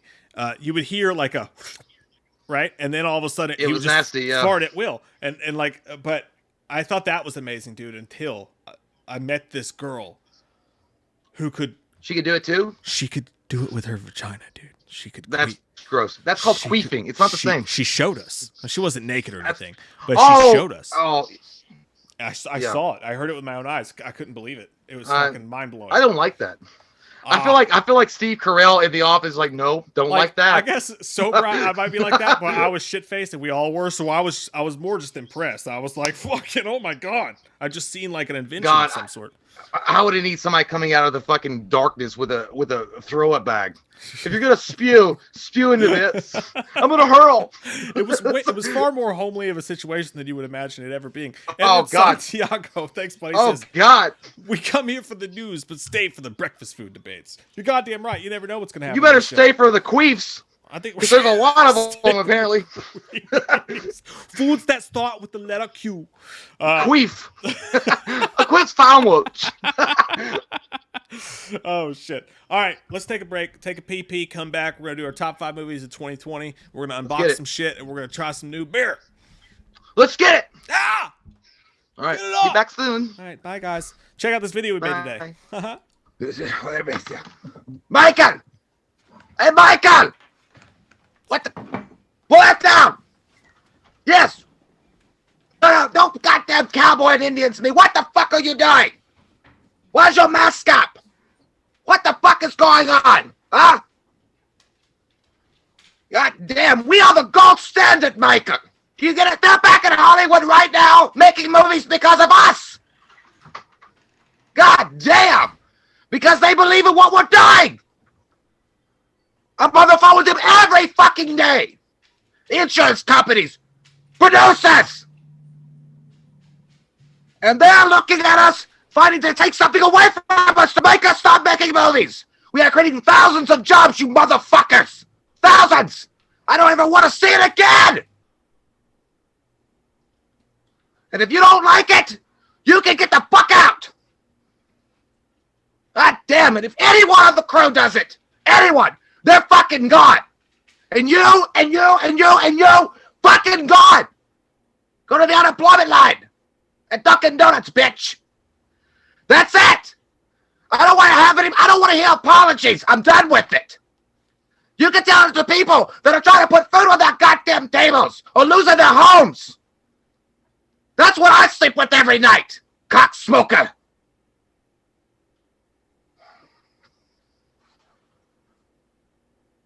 That's what I sleep with every night. Unbelievable. The future of this fucking company.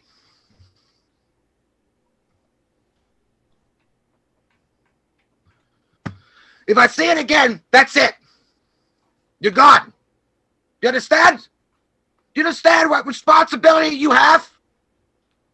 If you can't be responsible and I can't deal with your logic, then you're fired. God, out of the door. That's it. That's it. You can pull your hoodie up and look like a hobo bum from the sidewalk of 7-Eleven, but it doesn't change the fact. I'm the one that has to deal with this shit. So next time that you all are standing around the computer, jacking your meat places, maybe think about that. I mean, you can look at him, it doesn't matter, because he's probably going to get fucking fired.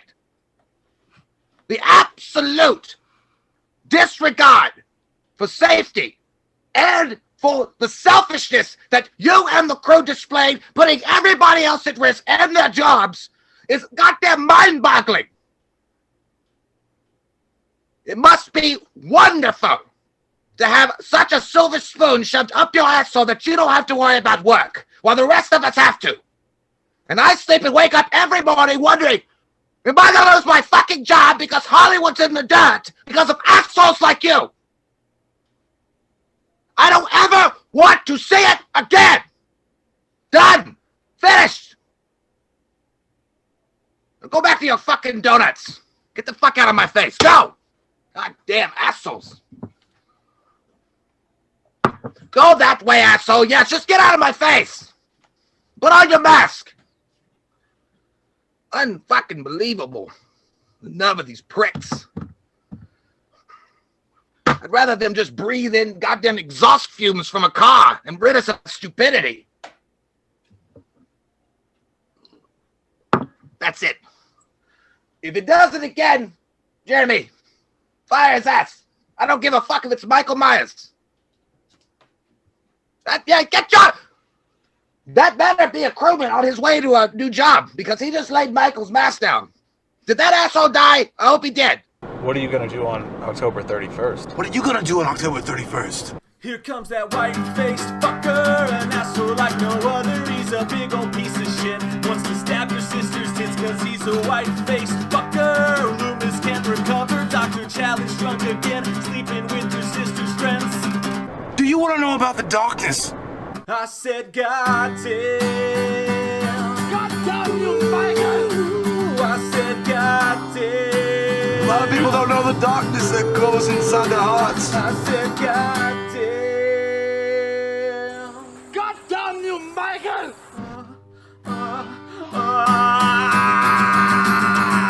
What are you gonna do on October 31st?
Uno man todo da puppies.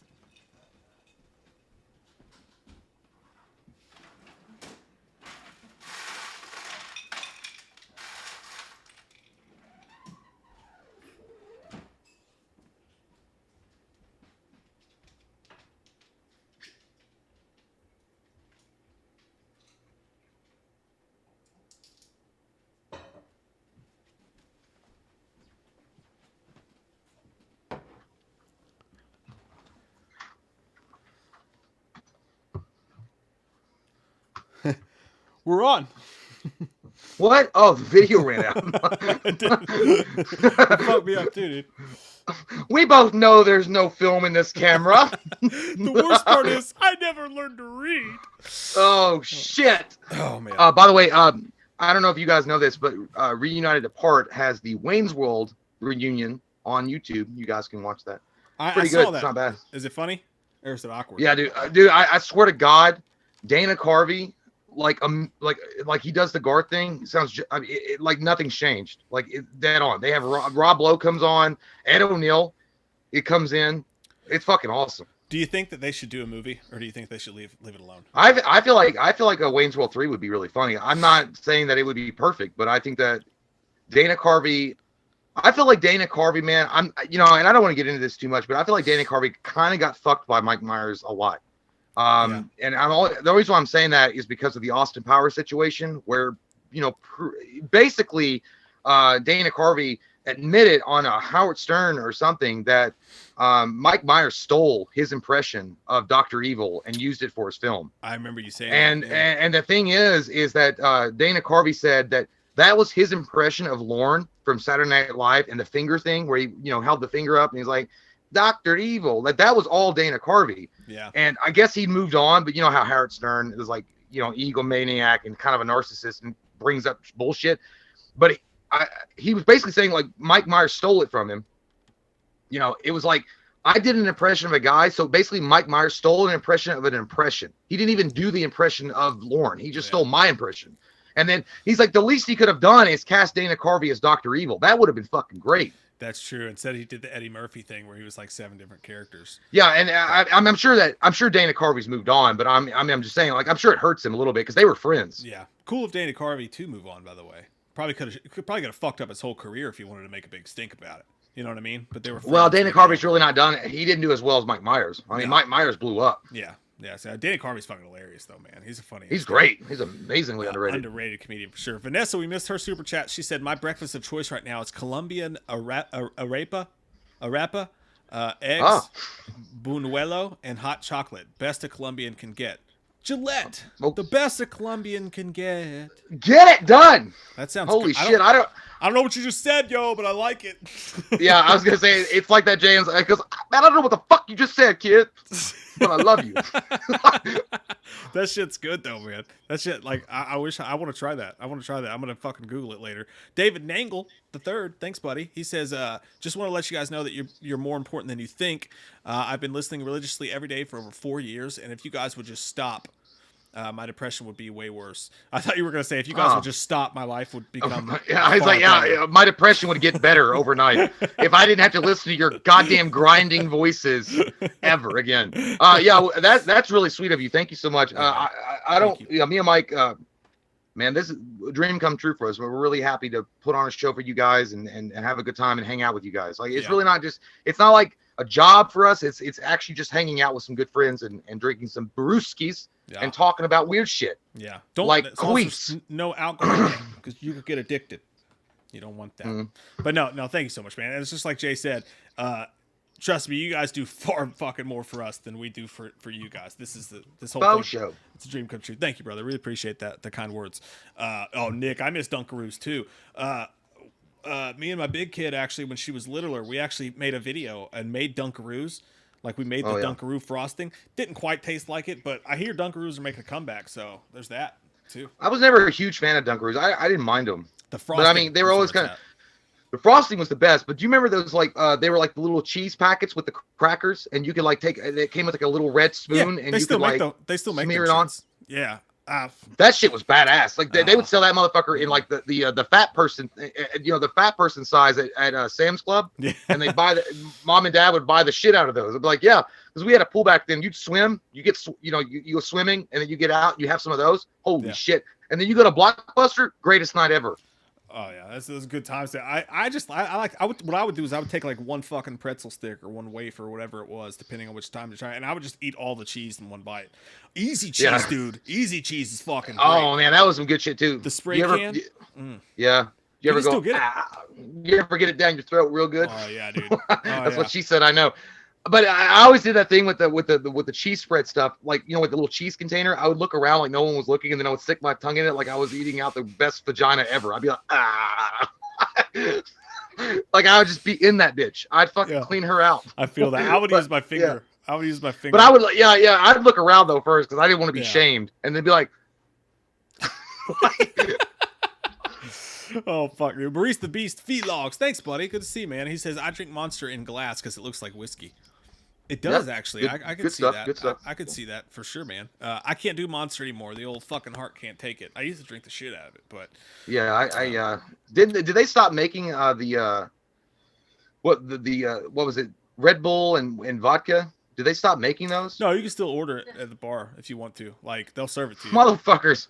Jesus Christ. We're not all goddamn Scott Stapp and Axl Rose. We can't do it. I had one of the worst nights of my life drinking vodka and Red Bull, man. This is Cody's bachelor party. Oh yeah. Jesus Lord. Woke up on the side. That shit doesn't just give that doesn't give you wings. That gives you archangel wings from X-Men. That gives you homelessness is what that gives you. I fucking woke up in on the side of a fucking some random street in the middle of fucking Lexington. That was awful. And then all of a sudden Oscar Isaacs comes in. Everything they have built will fall. And from the ashes, we will build something better. If I ever do anything cool enough for them to make a movie out of, it would start with that scene. It would start with rock bottom, me sleeping on the side of the street using my own shirt as a pillow. You know what? But you got to put the appropriate song. It's got to be. You got to borrow it from Batman Forever. You hate your boss at your job, but in your dreams you can blow his head off and have it in your dreams. Oh, yeah. Have it and have it your way, and then have like flashes of McDonald's. Darren Kersey, thanks, buddy. He says, Mike and Jay, that last video had me laughing out loud. My favorite one yet. Mike, the acting you did with your eyes was freaking fantastic. Thanks. I had the easiest job in the whole world. I just sit there and go, oh. I don't even have to get hit when we do it remotely. Well, no, the good news, yeah, I'd be getting hit. Because Mike comes like fucking typhoon and earthquake from WWF. I do a little tummy tickle on him, and the motherfucker comes at me like I owe him money. But but you know the weird thing, I didn't want to look at you because I saw your eyes when you were doing that shit. Because we were obviously doing it remotely, and I was trying not to look at directly at his stupid face because he was going. Your eyeballs were going, and I could see it moving back and forth. Oh no, you definitely had the hard job with that one. That was the easiest video I ever done. I just sat there and fucking made eye movements. You had to fucking do that whole spiel. It was great though. Thank you, Darren. I think I just tapped into real shit. Because I mean, we weren't gonna get it dead on what Tom Cruise said. I mean, that would it's whatever. But it was just like, yeah, and then I think I even read in the comments, someone's like, "You sounded serious, bro." like there was no LOL or emoji. It was just like, you sounded serious, bro. Like I was actually going off at Mike. I was like, no, it was fucking. It's called acting. We're not very good. Method acting. What's going on? Well, we're not very good actors, but I was like, I guess that's a compliment. But I was like, I'm not mad. Like I literally didn't give a shit one. and then I saw somebody they said. While he preaches at Michael for not wearing a mask, and he himself doesn't wear one. Fucking hypocrite. The hypocrite. Yeah, he's like the hypocrisy, and then he's like, "This is why Rob Zombie's Halloween 2 is greatest." I was like, "What? Like, how did you come here from that conclusion?" I don't know. Oh shit! All right, we're running late as fuck, so let's get into our top 5 movies of 2020 before we get into another food conversation. Let's get it. We'll do our honorable mentions last. Again, guys, this was a hard fucking list to make because not that many movies came out. A lot of them straight to DVD or whatever. I still ended up watching like 50 some movies this year. So you watch way more than me. It wasn't that bad. But my number 5, the lowest one on the list, and we'll do honorable mentions at the end of this. But it was Bad Boys for Life. Did not expect that movie to be fucking good, man. Did not expect it to be good at all. But we saw us in the theaters together, I think. No, we didn't see it together. Great. Yeah. We didn't see it together. We saw it in theaters. One of the last movies we saw in theaters. And man, did not expect it to be good at all. And Martin Lawrence still has it. Will Smith still has it as far as that character goes. The story was actually a really good story where they were older and they were like, on their last legs, and then he gets shot and almost dies. That added the emotion to it. The end got a little dumb with the sun shit and all that. But the old lieutenant dying, that was a fucking I don't want to say it was a cool scene. It was a sad scene, but there was some good emotion there. There was some good, like, old dudes trying to find their old selves and going out for one last run. I really fucking love that movie, man. It was entertaining as shit. And even though Michael Bay didn't direct it, the dudes who direct it really had that old school 90s Michael Bay feel to the whole movie. Yeah, I agree, man. I love that movie a lot. I don't have it in my top 5, but it was really hard not to put it there, but I wanted to. I like the chemistry that was still present between Will Smith and Martin Lawrence. Like, nothing had changed over the time that they had been apart. They hadn't made a movie together in years. So that was great. And it really was. It's cool to see those kind of movies again when you grow up on those movies like Bad Boys 2. You grow up on those movies and, they're great action flicks and the chemistry is off the charts. And, you quote it and you watch it over and over again. And then they come back and it's like they haven't missed any time at all together. Like it just flows really well off the script into action, and the action is what was most important, and the action is great. Yeah. The times that they tried to make it serious and stuff, I'm like, I'm rolling my eyes a little bit, not as much as I could have. Yeah. But I did roll my eyes a little bit. I mean, I did tweak them. I'm like, shit, man. Like, I mean, we can move on. We can move on now, Ricky Lake. Like, I don't need this bullshit. But Yeah, but at the same time, when they got back to the normal like action part of it, I was like, it was great. Like it was great. So yeah, it's a great movie. Better than it had any right to fucking be in 2020. That's for sure. Especially a third in the entry, and then when they're way older. Yeah, dude. What's your number? Which also it gives you hope for Lethal Weapon 5. God, if they ever come up with that. I want to see it, dude. I think they can pull it off. I do. I do. What's your number 5? So my number 5 is definitely gonna it's gonna piss off some tampons out there for sure and make some nipples leak. I'm gonna go ahead and give up some love in the top 5 for Fat Man. I like it. One of the most recent films that we just watched with Mel Gibson. It's not a redemption kind of performance by any means or stretch of the imagination. I just really liked what they did with the character of Santa Claus. They brought something different. They brought something new. Mel Gibson owned that shit. It almost felt like an arcade version of Punisher in the NES days. Like it just felt like raw and like kind of crazy, but you kind of got it. Yeah. And it was video game-ish, but dramatic and action-packed at the same time. I loved all the characters in it. It was such a strange, over-the-top, weird film. And I know it's going to get overlooked. I know it will. Yeah. But it's so fucking awesome. It really is a wonderful, great movie. And it sucks, man, because Mel Gibson is one of the greatest actors of our generation still. I mean, 100%. Yeah. And he's rocking the shit out of this movie.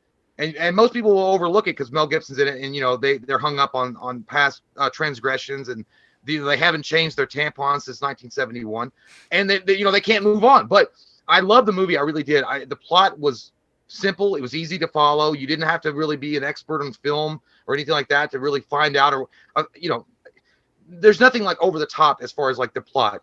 But watching it, man, it was really a cool movie. It was a cool movie to watch. Yeah, I totally agree with you, man. It was so fucking weird when they say what that movie is going to be about. It's in my honorable mentions. It didn't make my top 5, but it is in my honorable mentions. But we both love Mel Gibson a whole lot. And then when they say it's going to be Santa Claus, you're like, what? And then like it's a Hitman movie with Santa Claus. I love that. What the fuck?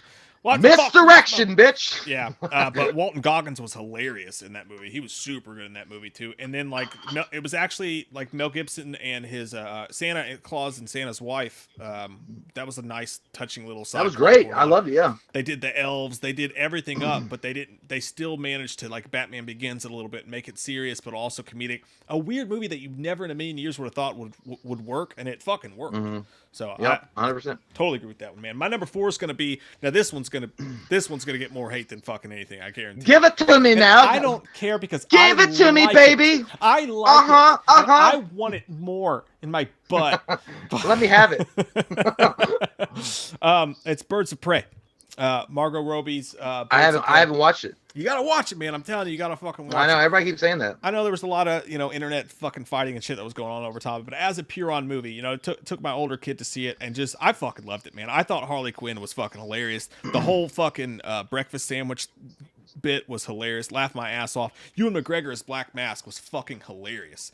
Like, I heard. Yeah. He was so over the top and just so fun to watch on screen. Now, when they actually did the Birds of Prey team up part at the end, I didn't really care for that all much. It was just like kind of whatever. But the was it parts, corny? Yeah, it was kind of corny, and you could tell what they were going for. But the rest of the movie, just as far as like how R-rated it was, and how ballsy it was, and like, I mean, at one point she literally goes up to a giant pile of cocaine, like they accidentally shot it because they missed her, and the cocaine's wafting, and she's like, yeah, and like she kicks a bunch of people's asses. That was a cool ass fucking scene, and you just don't see that with superhero movies. She thought she was still married to Leonardo DiCaprio in The Wolf of Wall Street. That's what happened. Daddy.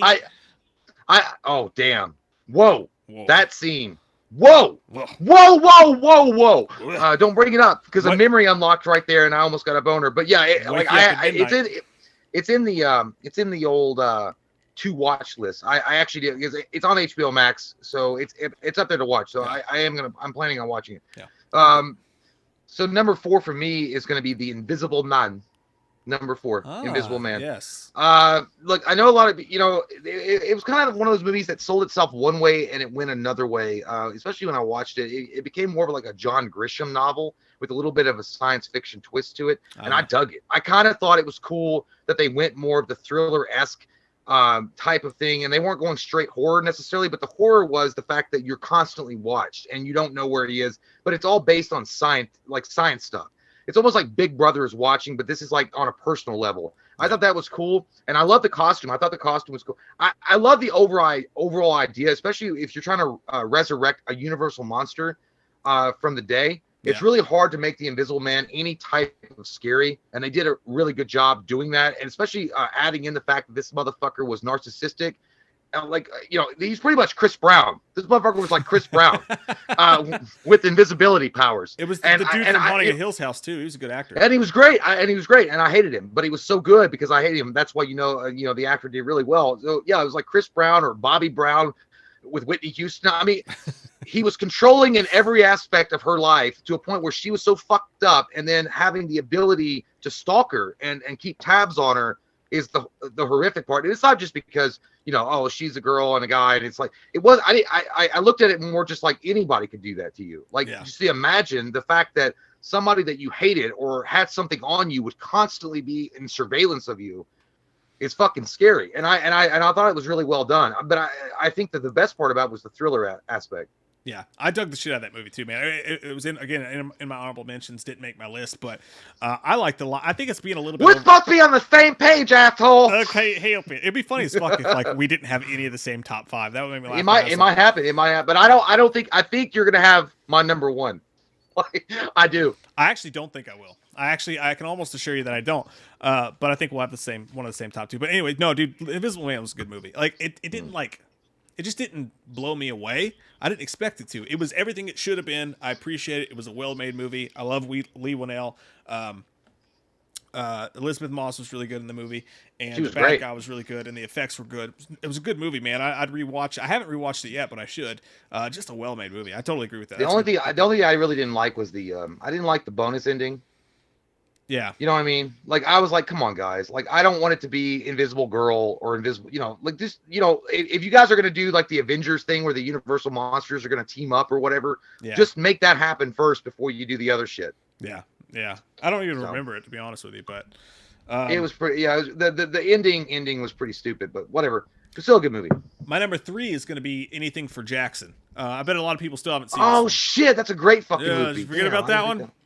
I did. Forgot about that one, didn't you? So far, so good. We still don't have the same list, but Anything for Jackson, man, it's on Shudder, I think, right now. I think it's already available on Shudder to watch, and most people still haven't seen it. Jay and I reviewed it like weeks before it came out for like a film festival or something like that. It was great. It was amazing. Dude, it's such a fucking cool movie. And the whole idea of this movie is this old couple that seems like they're nice, sweet old people kidnap this pregnant girl because their young son died, and then they kidnap like the book of the devil, and then they try to possess the unborn baby with the spirit of their child, and all this crazy shit happen. And it's funny at times. There's a lot of black comedy in it. It's fucking scary as shit at times, dude.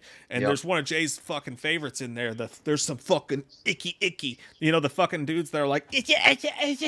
That dude is maybe Get out of my facial. Get out of my facial. He's maybe the greatest fucking this contortionist that you've ever seen. It was fucking crazy, man. I love that movie. Yeah, that motherfucker looked like a skinnier version of Seal coming at you. No one's like watching it was scary. Why aren't you all fucking watching it? We told you it was good. God damn it.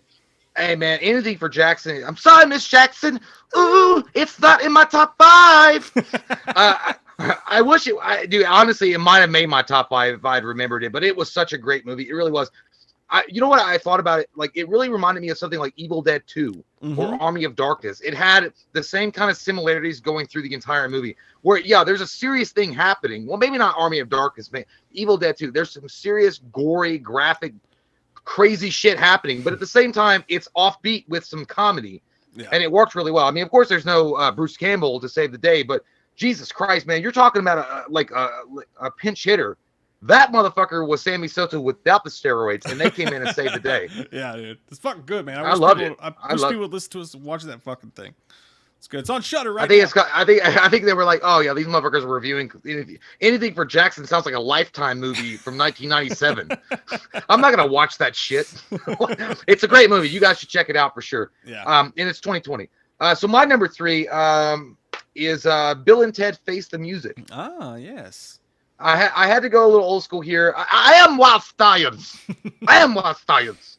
I love Bill and Ted. Mike and I are huge fans of Bill and Ted for a long time.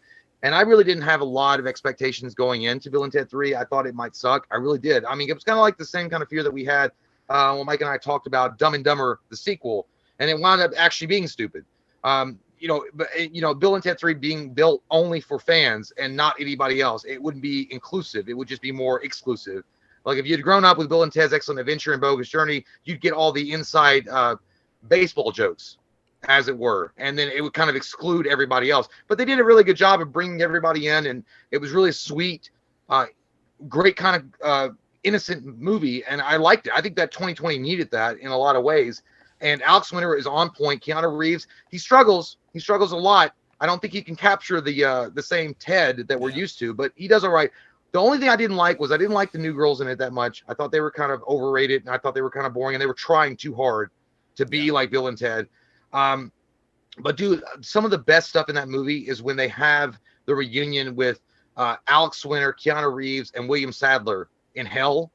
It's some of the best shit I've ever fucking seen. Like, that was so fucking awesome and nostalgic for me. I'm like, party on station. And I loved it. I thought it's such a great movie. And honestly, if you're a Bill and Ted fan, or even if you're not a Bill and Ted fan, it's one of those movies that really can be like, you know what? It's funny. It's innocent. It's not meant to be any kind of graphic black comedy. It's just a straight up old school comedy. And you'd enjoy it. I think anybody would enjoy it. I didn't like it as much as you did. Again, it's in my honorable mentions. Didn't make my top 5, so we're still clean. We're still clean in the butt. But I like the parts that were good were really fucking good. I didn't like the girls either. Samara Weaving, man, she's such a great actress. It's hard for me to say I didn't enjoy her character or anything, but the other girl especially, she really got on my nerves. Terrible. Fucking terrible. Hated it. I thought the movie was okay. Hated it. Let me go. It's just such a happy movie. It's impossible to hate, even if there was a lot of it I didn't like. Still enjoyed the shit out of it. Didn't love the ending, but yeah, no, it's a good pick, man. My number 2 is going to be. I think this is where the streak comes to an end, because I'm sure this is on your list. I bet this is your number 1. My number 2 is The Way Back with Ben Affleck. Oh, damn, you already called me out, you son of a bitch. Yeah, it's my number 1. I might as well cut through the fucking suspense. This ain't Unsolved Mystery. So it's my number 1, so go ahead. Yeah. And Ready or Not was last year, Robbie, or else that would have been definitely on this list. But no, Way Back, Ben Affleck, man, what can you fucking say? That was a great performance, man. Amazing. The director of Warrior directs him, obviously. There's ties to his real life and what he went through in real life, which makes the movie even more heartbreaking. But the stuff about his kid, the basketball stuff, I love a good sports movie, but just fucking dude, it's such a good movie, such a heartbreaking goddamn. Did you cry? Did you cry in the theater? Yeah, dude. It's a man cry movie. It's a woman cry movie too, but it's definitely a movie that a man can cry at and not feel ashamed. I shouldn't say that because I cry at fucking commercials. But, yeah, I did too. Man, fucking great performance by Ben Affleck at the perfect time. I loved it, man. It was awesome. I always do that. I always do the stupid guy thing. Like, I feel like I'm Arnold Schwarzenegger, like working out with dumbbells, because I always go. Like, I always like take a deep inhalation of breath and look around, or like RoboCop when he gets Christ, he's been stripped. In RoboCop 2, when they throw out all the body parts, he's like, oh. I'm trying to fight it back the tears. Yeah, dude, it was really like an amazing flick from Ben Affleck. It's my number 1 for a reason. As far as a movie that really made me feel something, that was the movie of 2020 that really did. And Mike said it right. It's a reflection of his real life struggle and what he was going through. And we've all been there, man. Like, he wasn't, and also the fact that he let his body go a little bit. He wasn't fat, but he was fat strong. Yeah. It's like he had abs underneath of like a keg. Yeah. It was there, but it was like underneath of a keg. So he kind of still looked like Batman, but he's had some problems. And I loved it, man. I was like, man, we've all been there before. We understand what it's like to, just be at the shit end of the rope. And the thing about him is like, he's like, there's a way out of it. He was drinking every night. He was doing shitty things, and he didn't know any way out of it. And he eventually climbs his way out of that hole. And I think it's, you know what? It's a Rocky story for a basketball movie. It's what I feel like it is. Yeah, that's a great way to put it. It's a guy's redemption arc, but it's topped off with the icing of fucking basketball on top of it, which is great. 100%. Yeah, man. What's your number 2? Well, my number 2, and forgive me, I can't remember every plot detail about it, but I do remember loving it 100%. And again, it's been a while, because I think we watched it when it first came out. The Gentleman with Matthew McConaughey. I would have had that in mind, but it's listed as 2019. No, it has 2020. IMDb says 2019. But either way, it's well, close they're enough. liars. It was right. They're liars. I went to Google. Fuck it. Go with it. Well, That was a great fucking movie, though. Yeah. That's a great fucking movie. It's been a while. Like actually, well, it could be 2019 because I also wanted to pick The Color of Space or whatever it was called with Nicolas Cage, but it also said 2019. I don't know. Yeah. But The Gentleman was a great movie. The Gentleman was a great movie, man. Like Matthew McConaughey rocked it a fucking again. It had a great cast around it. It's about a drug dealer that sells weed, and the trials and tribulations of his characters throughout the film. I loved it, dude. I think that The Gentleman is another underrated classic that a lot of people didn't see, and it's a shame. Yeah, dude. Nobody seemed to pay attention to that movie. A great fucking mob movie. It might be I think it's Irish, right? I think it's an Irish mob movie, right? Yeah, Irish, yeah. Oh, I fucking love that movie. That's a great pick. Yeah. Fucking loved it. And then yeah.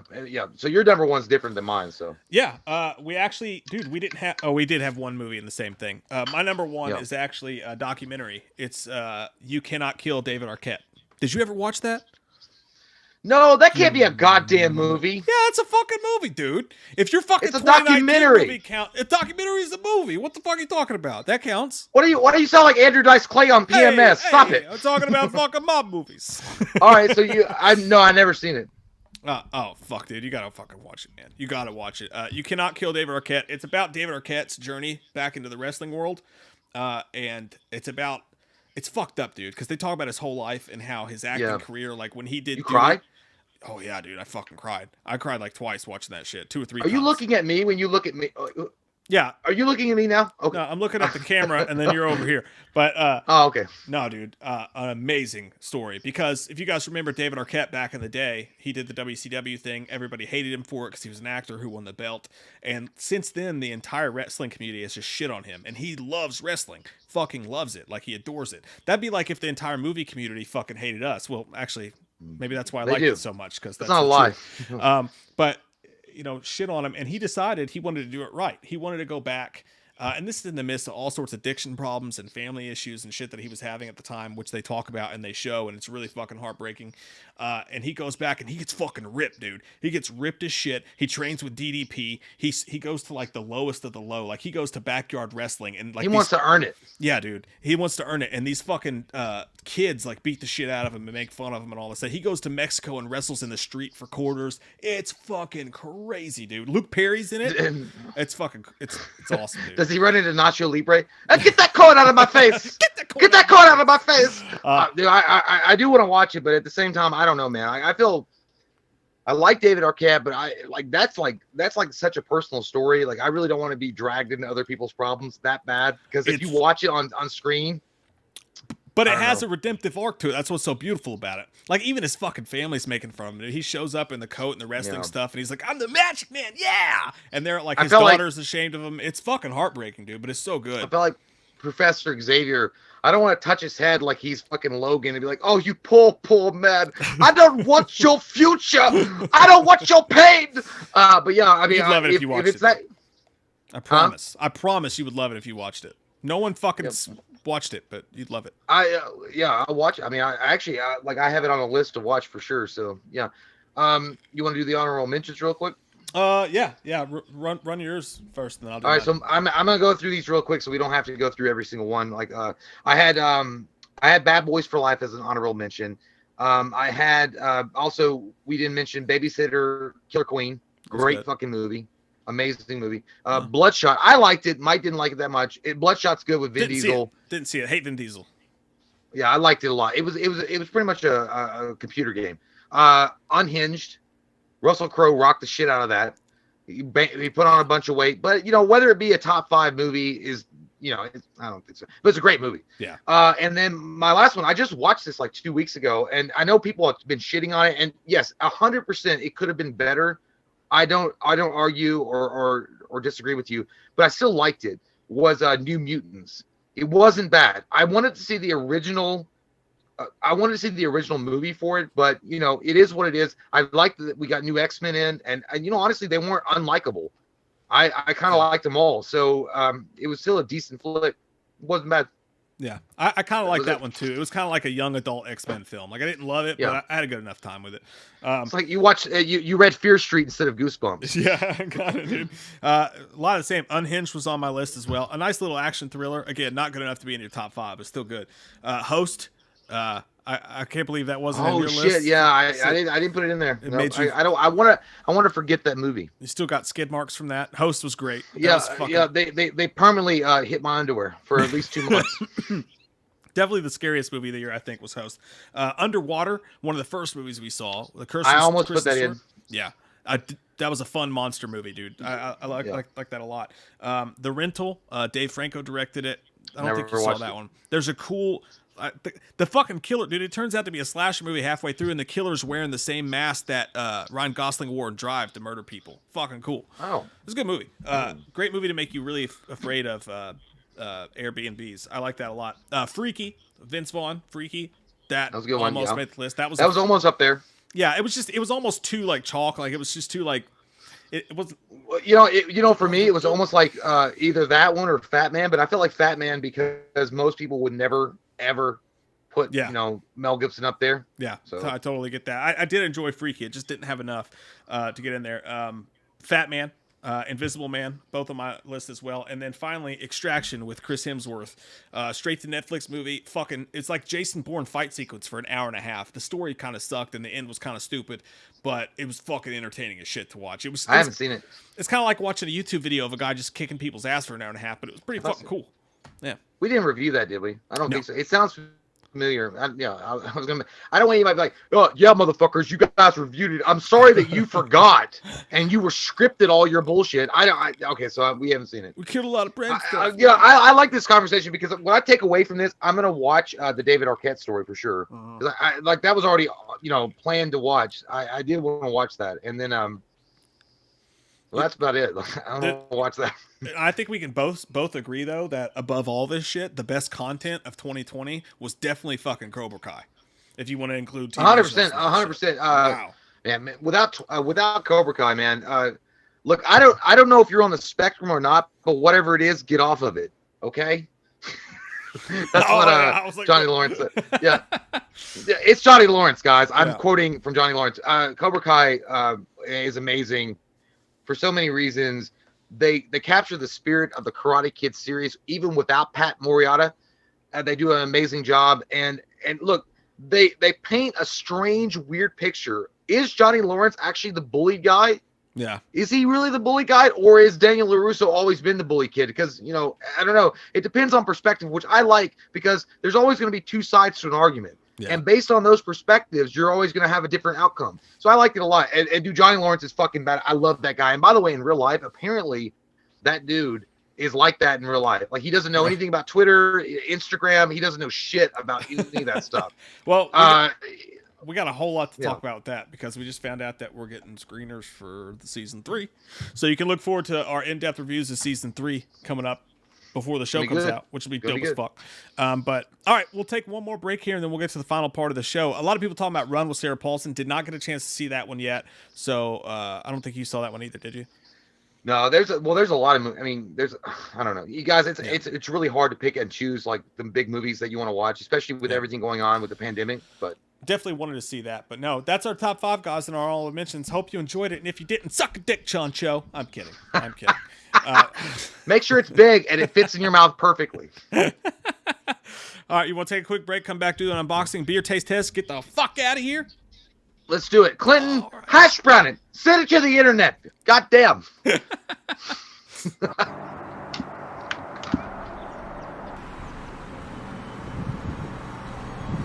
Forgot my drink.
Michael! Michael! I know I made you promises, Michael, if you took your protein powder, that I would let you go on a rampage. But we can't do this. I've had evil from the Lake of Crystals. Do you know his name, Michael? You never can tell. I'm glad that you're about safety. His name is Jason, Michael. You can't leave here, Michael. Don't get angry, Michael. Michael, this has got to be it. Michael! Michael! Michael! Michael, stop! I don't do coke.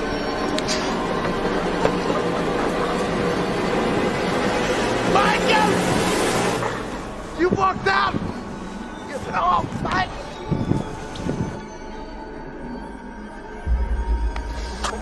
Michael! No! You have to save Michael!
My Spotify started in my headphones and we're going just fucking balooey on me.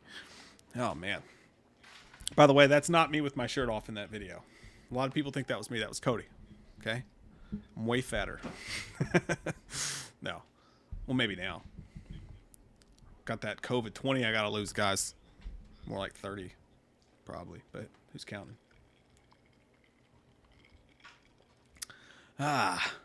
See, we lost some viewers. It's fun. That's why no one will remember your name.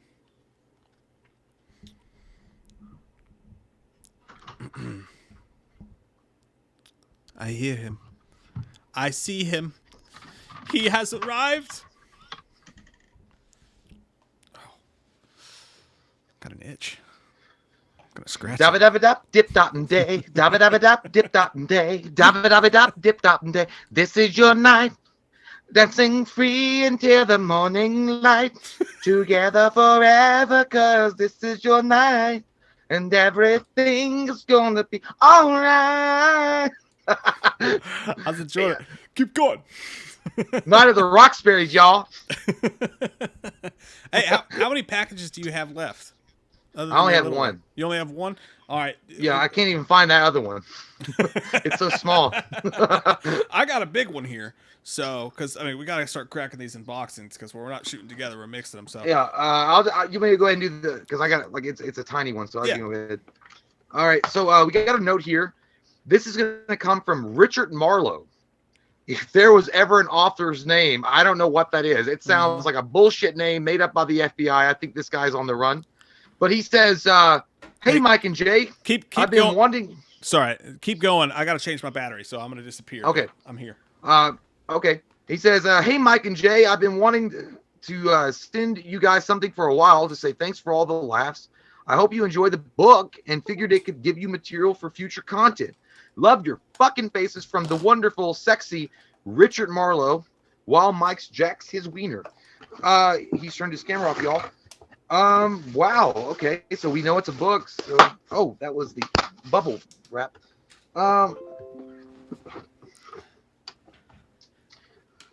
Holy shit, guys. That is crazy. Yep. Okay. What a gift. What a man. What a sexual being. He has sent us. What a man. What a mighty good man. Taking Shape, Indeed. which me and Mike have shit. already started talking about. Taking Shape 2, the Lost Halloween sequels. Amazing book if you guys get a chance. But yeah, Richard, thank you so much. That is awesome. Mike and I have actually been using this for content because there's so many great stories in here for us to talk about.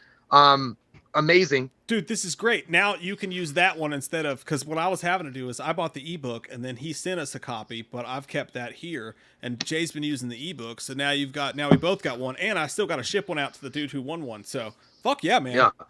I thank you, Richard. And by the way, don't you ever let nobody call you a dick, Richard. You're a beautiful dick, Richard. You're an awesome dick. It's one of those nice dicks dick, that Peter. people only wish they could have. Dick Marlowe. By the way, if you ever become a singer in a reggae group, your name is Dick Marlowe, without a doubt. Mm-hmm. You play bongos and you have braids. Your name is Dick Marlowe. Dick Marlowe on the bongos. Hey, this year in the new Grammy Award show, Dick Marlowe for his cover of "Taking Shape," all about Michael. If Dick Poop can get announced at the Oscars, that's dope, man. Thank you so much. Yeah. And actually, Thank you, man. Thank you, Rich. Even though we do already have it, technically Jay doesn't have a copy at his house, so this makes No, I it don't. way fucking cooler, man. Thank you Thank you so much. That's awesome, dude. Thanks. Appreciate you. All right, man. I got a big box here. You got a little wiener, and I got a big box. Let's see how it turns out. Now, translation: big vagina. Let's see what's in there. Jimmy Hoffa? Maybe. I can do it. Oh man, there's a ton of shit in here. Jesus Christ, Mike. You look like every 90s kid that dies early on in a horror movie with that beanie on. I swear to God. I can just see the top of your head. And I know you're getting, like, not only face fucked, but you're dying. Oh, man. Oh, fuck. I don't think there's I don't think there's a note in here, but I think that this came from Richard Paluetto. I can't say your name right. Oh. Dude. No, it's not Richard. Fuck, dude, what's your name? I just saw you on the chat. I think this is your box here. I ripped off the address because I didn't want to accidentally show it. Let me see here. Hang on. So I don't have to... Say your name. Say your name. I think Action's like, do it, Mike. Do what? Die in a horror movie? I'm 90% sure this is from Mr. Paluetto. I can't say your last name, sir, but dude, there's a ton of cool shit in here. Look. Mike also looks like a guy that plays acoustic guitar. Press the girl. That's true, actually. He's like, I read poems. Dude, look at this. Whoa! Look at this shit. Look at Whoa! that. It's the Myers mask, dude. It's the top Myers mask that's painted with the blood. That's badass, man. Holy shit. Du hast mich too far. That's every fan when they walked out of Halloween Rob Zombie's Part 2. Dude, how fucking My eyes! My goddamn That's cool. eyes. That's fucking dope, man. He's got the bloodstreams on there and everything. Dude, thank you. That's sick, man. It's crazy that he sent that because that's one of the masks that we looked in to getting for a skit or a sketch. Yeah. When Trick or Treat Studios released those, Mike and I were looking into possibly getting the blood tier Michael Myers, but Oh, dude. Look at this. We got a new fucking Leatherface mask, too. Look at that. that motherfucker looks like he just got done mowing the lawn in spring and he's got allergies. Y'all got any of them fucking Mentos? I got some steak fucking breath in here. I need to get Mentos. Maybe some Pepto-Bismol. It looks like Leatherface ate shellfish and got allergic. That's dope, dude. Thank you, man. That's cool, man. As fuck. All right. A lot of masks in this one. Yeah, dude. There's more. Oh, we got that old Freddy Krueger, man. Check that out. Oh, yeah. How'd you like to smoke cigarettes? Y'all want some Lucky Strikes? I got a pack in my car. I could get them out. We can smoke two at one time. It's fucking. That motherfucker looks like he hangs out at Big Lots, like trying to pick up high school kids. I need a date. He looks like the old guy from Big Daddy that drinks too much soda pop. He's like, he drinks a lot of soda pop. He's like, don't make me kick your ass again, like last week. He looks like goddamn Mitch McConnell. Oh, won't do a stimulus. Oh, I'm too busy for a stimulus package. Hey, y'all want some stimulus checks? You want some unemployment benefits? Let me tell you something right now. You all got to get a job. By the way, it's a joke. It's a joke. There he is, Richard Paolotto. I was right, man. Fuck yeah, I said finally. Oh, Richard Paolotto. That's awesome, dude. By the way, guys, we comment every once in a while on some political jokes. By the way, you guys, we're not on one side or the other. We literally comment on both. I made fun of it because I know that Biden won't remember it. There you go. I play drums for Slipknot, man. This one's fucking. I like it. It's actually scary as fuck, kind of. It kind of reminds me of every dude that's drunk at 3 a.m. at the bar that think that they're gonna get with the girl. I'm gonna steal like, some Twizzlers. They go back to their table with the dudes that are waiting and be like, did you get a number? And they're like, I did. This is what it looks like when you come and you try to keep going. Oh, there you go. It looks like it looks like Richard Simmons having that coke, that cocaine. All right, I got some more in this fucking box, and I'm gonna take it out for you. Shut. Gary Catlin says, now you guys just need the classic Leatherface mask and the Fair Lady Leatherface mask. LOL. Oh, dude, this is some sweet shit right here. Look at this. That's fucking cool, man. Whoa. What is it? I know. Look at that, dude. It's a gold Hawk. Holy it's a shit. gold Hawk pop, man. That's when you piss Hawk off where there's no redemption. Like, that motherfucker is so mad he becomes gold. That's so dope, dude. That is the cool. That's cool. I want a whole fucking gold collection now. I love gold. That's awesome, man. Thank you. That's the King Midas collection. That's badass. Hi. Yeah, that's cool, huh? Dude, you got a bunch of movies in here, man. Give it to the child. Let her have it. Give it to the child. I hear her. Dude, we got The Hangover Part 2. Fucking hilarious. You gotta go movie. with that. That's a good one. That's a good one. Day fight day. That's some good shit. Oh, dude, sick. It's Metallica Quebec Magnetic, dude. It's Metallica concert DVD. There's old Lars back there. It's too stock, bro. It's too stock. Jesus Christ. The lead singer of Metallica looked like he's getting fucking throat punched by a lightning bolt. That's dope, dude. I've never seen that before. Oh, I got a classic right here. Wes Craven's Wishmaster. Man, you gotta watch Wishmaster. You gotta. Hey man, I don't know if it was the first Wishmaster or the second one when he was like, I wish that my lawyer would go fuck himself, and he's like, done. And you literally see a guy get folded up like a Play-Doh, and you hear his wiener going into his ass. Like, like, whoa! That shit's hardcore. Yeah, well, you're not hardcore unless you live hardcore. Unless you live hardcore. Get off your ass, let's do some math. Dude, the Wolfman, the classic Wolfman. I just watched that for the first time when we did the Friday Night Fights, man. That's fucking dope as shit, man. That's a classic. I have to, got times. More classics here. We got Frankenstein Meets the Wolfman and House of Frankenstein on a dual DVD. Hey, you wonder what that dinner at Denny's was like. I'll have the All-Star Slammers. That reminds me of the first time me and Mike met. Oh, yeah, you got Ted too. Good memories for this one. Me and Jay went to review this one, and he got fucking sick and threw up on the side of the road. You remember that shit on the way there? Oh yeah. Mike got mad about it because he thought I was faking it. I was like, "You still want to go see the movie, dude?" Oh, dude, I was sick from. I had sun poisoning. I was like, "Whatever, fucking dude, let's go back home." You had to fucking mow the lawn, got sun poisoning. Dude, I really did get sun poisoning. One of my all-time favorites, Shake and Bake. If you don't like Big Red, then fuck you. Oh fuck, dude, that's one of the all-time classic great movies. That's one of my favorites. Please save my friend, Invisible Fire, Tom Cruise. One time, I spread my butt cheeks for Playgirl magazine under the name Mike Honcho. I just wanted you to know. Cal Naughton Jr. Shit. Got the old classics here, Friday 13th. You're all doomed.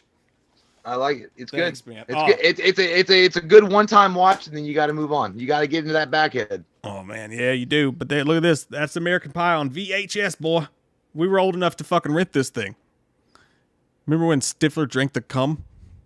Oh, it froze Jay. He must have had a personal memory about that. Is it weird, you guys, that on the cover of this, they actually have the hole of which he put his wiener? When he fucked the apple pie?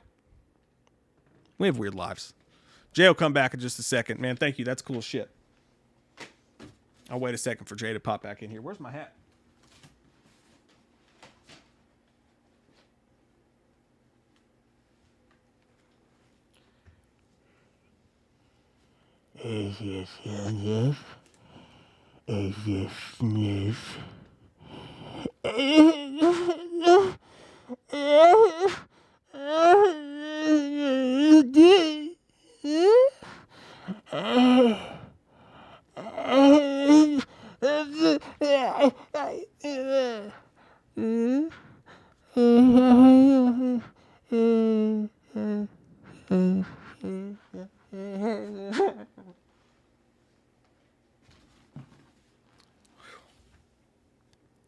That was weird. Hey, buddy. You back? Oh, you frozen? You just still? No, you blinked. You fucking blinker. I can't hear you, man. I can't hear you. Oh, there you are. I can hear you now.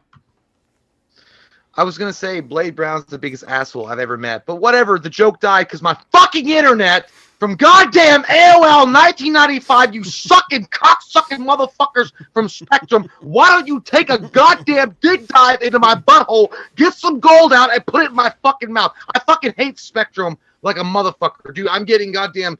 I want NASA's fucking lines. Hey, all man, right, I'm gonna call them Monday morning, and I'm gonna say, bitch, bring your fucking goddamn optic cables and put them in my fucking eyeballs like Cyberpunk 2077 so I can fucking get on the internet whenever I fucking feel like it, you cock smoker. Anyway, I'm having a good time. I'm not really freaking out about it. Let's dig deeper into this box. I got Spectrum too, by the way. It's fine for me. Why don't you get some of them optic cables? Oh, man. Fucking Deadpool 2. I know it's the wrong movie, but it's like two hobos fucking in a shoe filled with fists. Piss. I had some whiskey earlier. Or that's my internet. Oh, dude, check out this fucking classic old school DVD box set right here. Paranormal Activity nice. 1, 2, and 3. 1, 2, and 3. Katie can get it. Jesus Christ, dude! They don't even have Ghost Dimension on there. I mean, what are you guys serious? I mean, you gotta have Ghost Dimensions. Let's complete the cycle. That's that original. Actually, it's probably better without fucking Ghost Dimensions than that. Yeah, that's a terrible movie, but I kind of liked it. I don't know why. Oh man.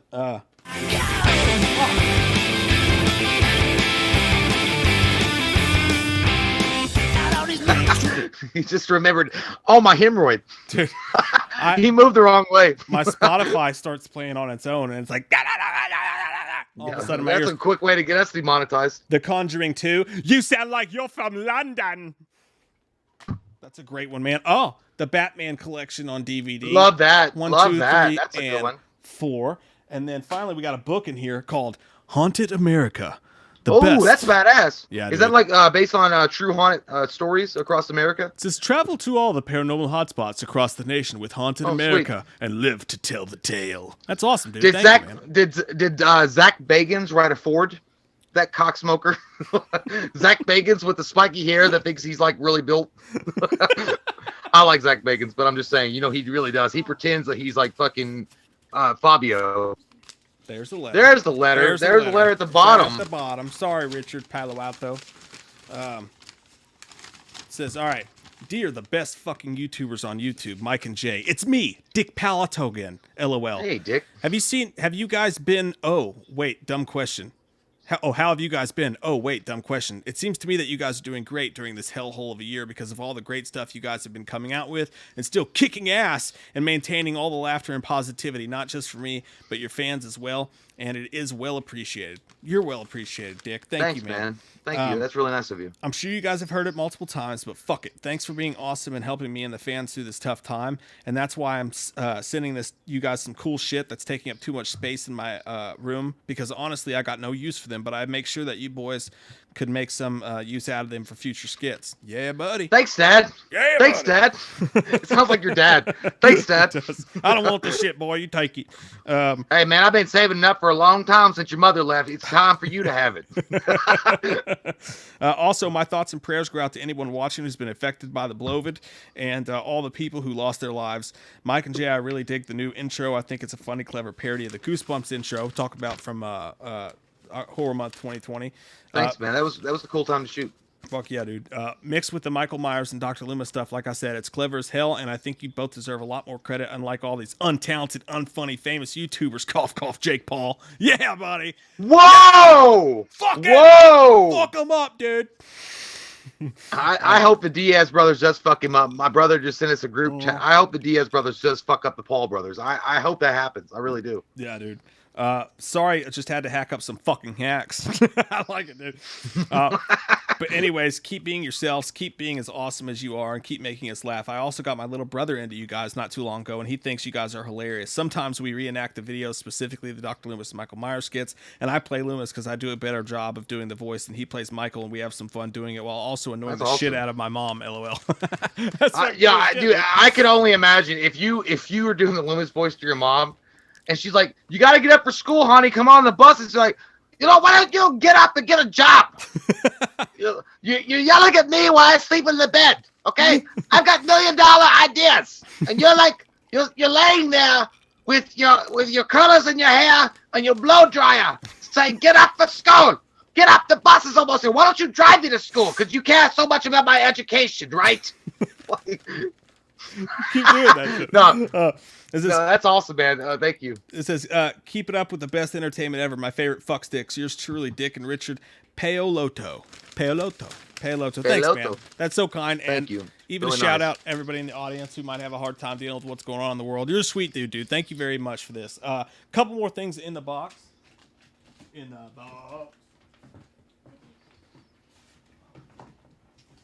What in the fuck is this thing? Oh, shit. That's huge. OJ, it's OJ's weapon of choice. Put it away. Put it away. It's huge, man. Look at that thing. Thanks, buddy. And then we got some comic books to finish this off. What kind of comics we got? Oh, man. Got some. Look at just the back of this, the ad. How retro is that? Super Smash TV. Oh, dude, I remember that game. Holy shit, it sucked, but I remember the ad. Yeah, dude. Got the Black Hood going on in there. You got Knights of the Dinner Table Illustrated. I've never heard of that shit, but it sounds I don't know what fun. that is. I'm not gonna lie. Knights of the Dinner Table Illustrated, and that kind of looks like something that they pass out at Scientology. I do believe I'll have a biscuit. Here's a Knights of the Illustrated. The New Warriors. Oh shit! Warriors, is that the new? What years that say? I don't in know. The upper. Fire Dude's getting some ass there though. No, that's one of the newer. Yeah, that's the new Warriors. New. Oh man, got a reprint of the Adventures of Superman. That's dope. Look at that. It's old Superman kicking new. Oh Superman's damn, that's ass. badass. Yeah. Some cool stuff going on there. Hard Time. This is what it's like working retail right now. Yeah, I don't know what that is. The New 52 Futures End. It's a newer one. Hey man, you guys talk about like a misstep by DC. The New 52. God damn. Hey, I like it. I like their new looks. No, it crashed and burned. It crashed and burned. Yeah, I just like the new Savage look. Garden. The toys were dope too. Got a dope ass Star Wars there. Well, That's nice, cool. Nice. And then finally, we got Superman in Action Comics Born Again. This is a part of oh yeah, the tattoo I just got from the Death of Superman, the Reign of the Superman, the story that followed it up with Superman Born Again. That's dope, man. That's where I think that's where I can't remember the one Superman that had the sunglasses on. I can't, the Eradicator. I think his name was the Eradicator. Like he looked like Clark Kent, but he had more telekinetic kind of abilities. Or that was the guy. I hated that guy, but he was still cool. Yeah. I think the coolest one was Superboy. I did like Superboy a lot, and I also like Steel. I like Steel too. I like the black suit one though, with the fucking long black hair. You know, No, that's the no. I'm talking about the fake Superman that were coming. There were 4 Superman. There was Superboy. Yeah. There was Steel. There was the Cyborg, and then there was the clone. dude, how dope was the packaging on that? By the way, like the first one came in black with the bleeding Superman logo, and then the white came out after that, and that holographic cover. Those were fucking. I have those. I have the. I never got the Death of Superman black bagged.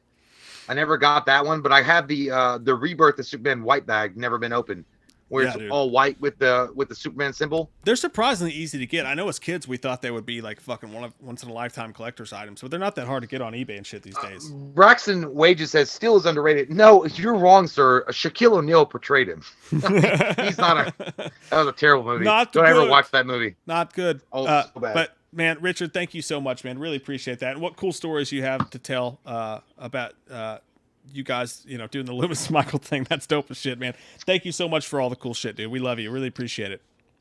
We love spreading really bad comedy to unsuspecting people in their homes. That's what we do. Really good. That's how we do things here. Thanks, brother. Ben Grip says Eliminate. Is it Eliminator or the Eradicator? I don't know. I don't remember. I don't to be know. honest with you. I don't remember. I could be wrong. I kind of checked out a little bit when all the new Superman started popping up, but yeah, it's hard. Paige Ulmer, it is hard, Jay. Right now, Paige Ulmer says there. Friday Night Fight: The Office, like a version of The Office, like best characters. I don't think Jay's ever watched The Office. Have you? No, I've never watched a full season, or I've watched episodes here and there, but I've never really watched the seasons, so I can't really do a Friday Night Fight with that. I don't know. I never really binged it. I'm still in love with the food idea for this Friday, dude. I don't know. We'll figure it out, but that sounds fun as fuck. Chuck and Renee Eggers, thank you all so much too. Says much love to you guys. Loving these live streams. Can I get a Loomis shout out for my son Jasper? Jasper, if you're watching this, what are you doing? You should already be in bed dreaming about being an architect or like waking up and being a scientist. Why are you, Jasper? Your name rhymes with Casper. Don't be a friendly ghost. Be a friendly person that adds to the job force. Okay? Jasper, I hope everything is going well with you. I hope everything is turning in your favor. And at the end of the day, do not ever sympathize with Michael Myers. You know why? He's a big butthole. And he smells like pickles and stinky feet. He's not your hero. End of story. Have a good one, Jasper. Jasper the friendly ghost. Oh, man. All right. Are you ready to do this beer taste test to finish this off here tonight? Not even really at all. Dude, yeah, you got a gnarly one, man. Jay has got a gnarly one, you guys. That's why I figured it's best to wait till the last thing do we do it, because this is going to fuck him up.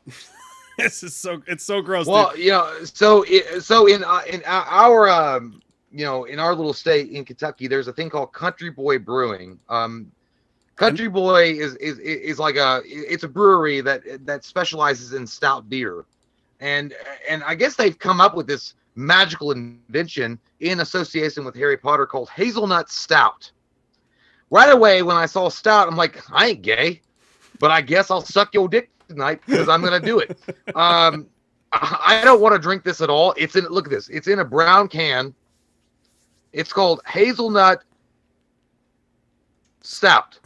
You see, this motherfucker looks like it's sponsored by UPS. Like the UPS drivers have to drink this for initiation. Look at it. Like it's bad. What can Brown do for you? It's shit my pants. By the way, that's Country Boy has some dope beers. By the way, they do have some tasty beers. I hate hazelnut. April sent me a picture of what she. I know. She bought that for you. I got she was like, "Oh, I picked hazelnut. You like hazelnut?" I'm like, "Fuck you! I didn't want a hazelnut beer." I didn't think she was as cruel as you, because she was gonna pick something totally different, and then it's hazelnut. You got to pick the worst shit you can find. That's what makes it so fun. But by the way, before we keep going, Jay Cullen's in the chat. Everybody, Jay Cullen! Jay Cullen! Holy shit! Jay Cullen. You talking about a man? That motherfucking, that's a man. He's a man. Thanks, buddy. He says, miss you guys. Merry Christmas. Sorry I missed most of these streams. Goddamn work. Sorry for all the face pics and videos. Couldn't resist. Later, you sexy man. You love face videos, buddy. You do. I feel like I'm goddamn Drax the Destroyer when I see JC, and I'm going to look at Mike like, you're a dude. This is a god. It looks like a pirate had sex with an angel. No, it's awesome to see you in here, Jay, man. We love you, buddy. I know you're busy. You're a hard worker. Love man. that guy. But give it up for Jay Cullen in the chat. Fucking yeah. Jay Cullen. Love you, man. Oh, fuck, dude. Ken Burnett. Goddamn, dude. You didn't have to do that. Thank you so much, man. I really appreciate it. He says, you guys are a blasty blast. Love you guys, and thank you for the endless hours of entertainment from the videos and live streams that give me many laughs and helps keep me sane, especially during the dark times of our Dark Lord 2020. Oh, man. Thank you so much, Ken. Yeah. Holy shit. Man, love you guys. Love both of you dudes. You're fucking amazing people, man. Really, really appreciate that. You didn't have to do it, but give it up for Ken Burnett, too. Fucking great guy. Get it going! Get it up! All you guys are badass, man. You guys are amazing. Thank you so much for being our light in the dock. Fuck yeah. All right, so we got Jay's beer there. I couldn't find that beer, and I'm glad I couldn't because I fucking hate hazelnut. But I realized I'd never tried Red Stripe. As we mentioned before, that just seems so much. Well, everybody in the chat before was like, you got to be a man and you'll enjoy it. I just feel like Red Stripe is the easy way out. Why did you get a fucking IPA with like a craft beer? I like it. Technically, it doesn't really matter because I like IPAs and stouts and all that shit. So it doesn't even. But why did you get a craft beer, bitch? For me, it's just about trying new beers, and I haven't tried this beer. For you're the one that gets dude, fucking I swear to freaked God, out. One of these days, I'm gonna find a mustard flavored dick cheese fucking IPA, and I'm like, here, have this and drink it. Fair it's enough. really good. It comes from Milwaukee. Fair enough, buddy. I'll fucking taste that shit. Let's look at the. You got a glass there at all? No, Look, I don't. We know what yours looks like. It's fucking brown. It's dark brown. I don't know what color this is. It's UPS. Like, this motherfucker better have a package on time. There's the color. Yeah, it looks like goddamn nickel. It looks nice. It looks like any regular beer. Nice soothing light beer right here for me. But no, what turned me on to this actually, the reason I wanted to get it is because, like I said, it's got those Johnny Lawrence cans. God bottles. Damn, dude. All right, well, I guess I'm getting ready to suck fucking hazelnut's dick here. Let's do it. Well, again, someone said Red Stripe as a challenge. It's not a challenge for me. I love beer. Oh, it's just a challenge. God damn. Dude, the fucking smell. Actually, I want to do something. Right away. Hang on. I want to do something. Don't do anything yet. For yours, let's have you try yours first. I want to give you the whole. I want to give Jay the whole screen here. Dude, I can't. I just smelled it. It smelled like a fucking the underarm of a power lifter after like 3 hours in the gym. Like, dude, it's fucking. It's goddamn underarm deodorant with no deodorant. It's underarm sweat. Hold on. Oh damn, dude. I don't know if I can do that. I don't know. It's fucking rough, dude. It's rough right now. I'm looking at it. Let me get. I know you guys don't smell it. Just drink it. I gotta smell it. Okay, I gotta know what's going down my guzzle first. Give me a second, okay? I'm gonna. Oh, dude, it's fucking rough, dude. It's fucking rough, dude. I'm not lying. I feel like fucking Zach Bagans, and I'm gonna go into a haunted house, and there's gonna be a demon waiting to put a pitchfork in my asshole. Give me a second, dude. That really almost made a vomit burp come up, dude. Okay, so here we go. I'm not gonna chug it. Okay, I can't. I'll vomit. Take a big swig though. Take us a big swig. Okay, so okay. Oh God, fuck, dude. Oh, it's the hazelnut stout, brought to you by UPS. What can Brown do for you? Okay. I want to see that throat. I want to see that fucking throat go, buddy. I'm not going that far, dude. No, I'm not. I want to see a big drink. Just big drink. One big time. Come on, now. Right. One time for the fucking people. I'm gonna go.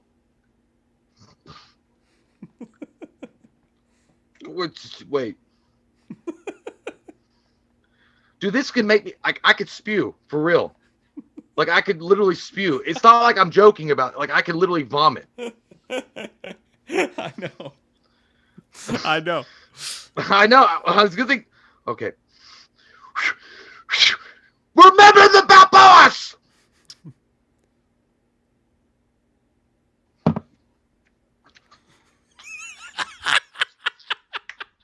Show me your face. I can't see your fucking face. Look at I can't see your face. I want to see the face.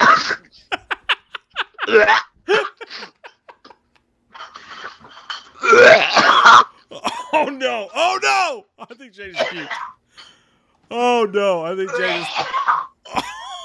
Oh my god! Oh shit!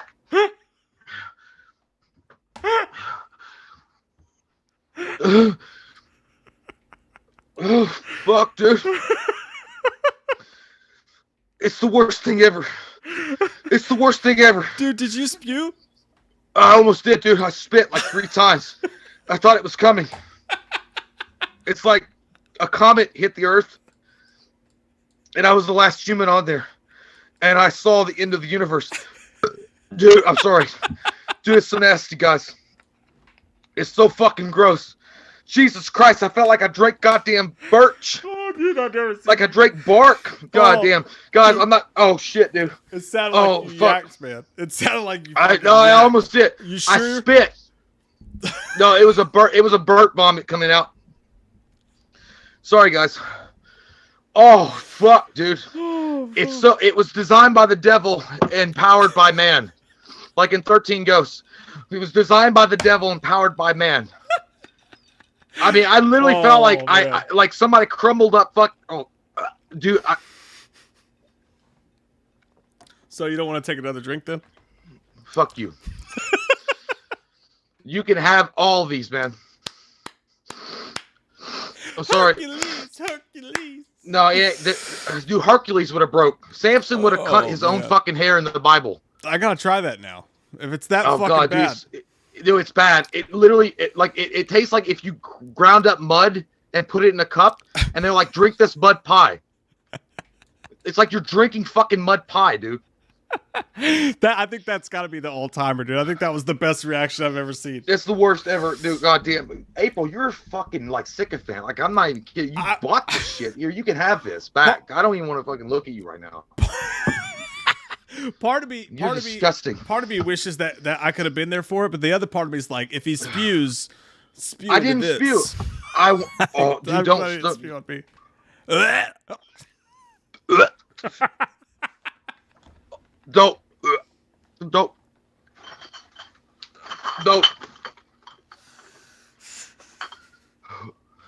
Don't do that. Don't do that.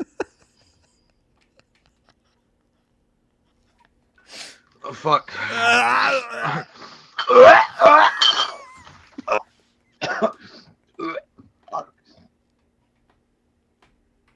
You're a fucking prick, dude.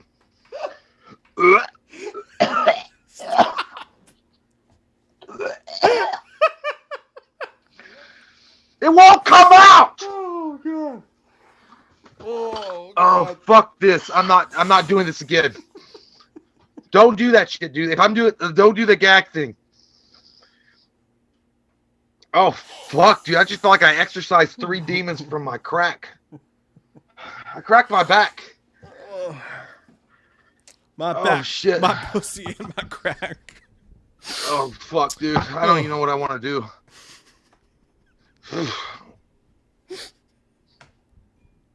Oh fuck, dude. I feel like drained.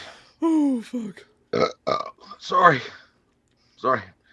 There's a lot of bile left up. It's not that good, actually. Fuck off. It's not that.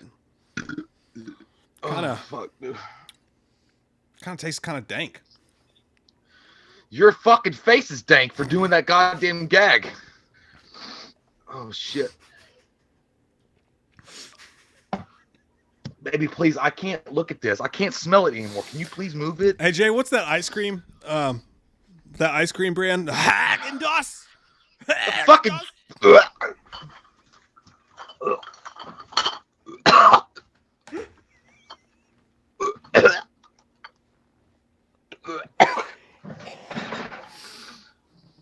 Oh. All right, last one, I promise. No, I'm done, I promise. That was the last No, one. don't do it anymore. I won't do it Stop. anymore. I promise. Truce. Truce. Dude, I can't wait till you're fucking like high on mushrooms or acid or something, and I'm gonna come in with a fucking Yoda face and go.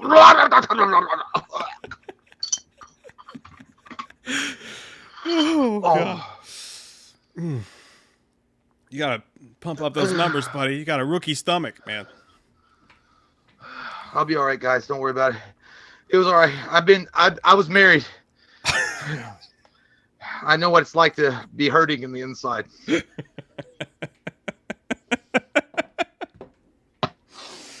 Oh God, dude. I haven't laughed that hard in a while. Thank you. Suck a dick. Thank you for that. Oh fuck, dude. You gotta wash that out with a Superior Light beer. So I wouldn't do it. Whatever you do, don't Dude, read Nick Antonelli's comment. No, I'm not. Y'all, I'm not looking at you for like 3 months. All right, you all piss me. Nice I'm not doing greasy it. pork sandwich served in an ashtray. You know what? I'm fine now. Fuck off. Stop talking about greasy sandwiches. The only greasy sandwich I want to have is when I'm having your mother make it for me. Shut up. I'm not kidding. I think April was doing some Black Widow bullshit, dude. I would never in my fucking life pick such a disgusting flavor to give to any dude. No, it was like it. I can't wait to give it. By the way, what did it take? Bring me one. I'll drink it. I hate hazelnut. I'll give you 5. I'm gonna give you 5 of them because it was a 6-pack, bitch, and I couldn't even finish one.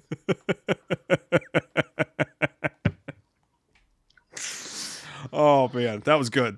That was good.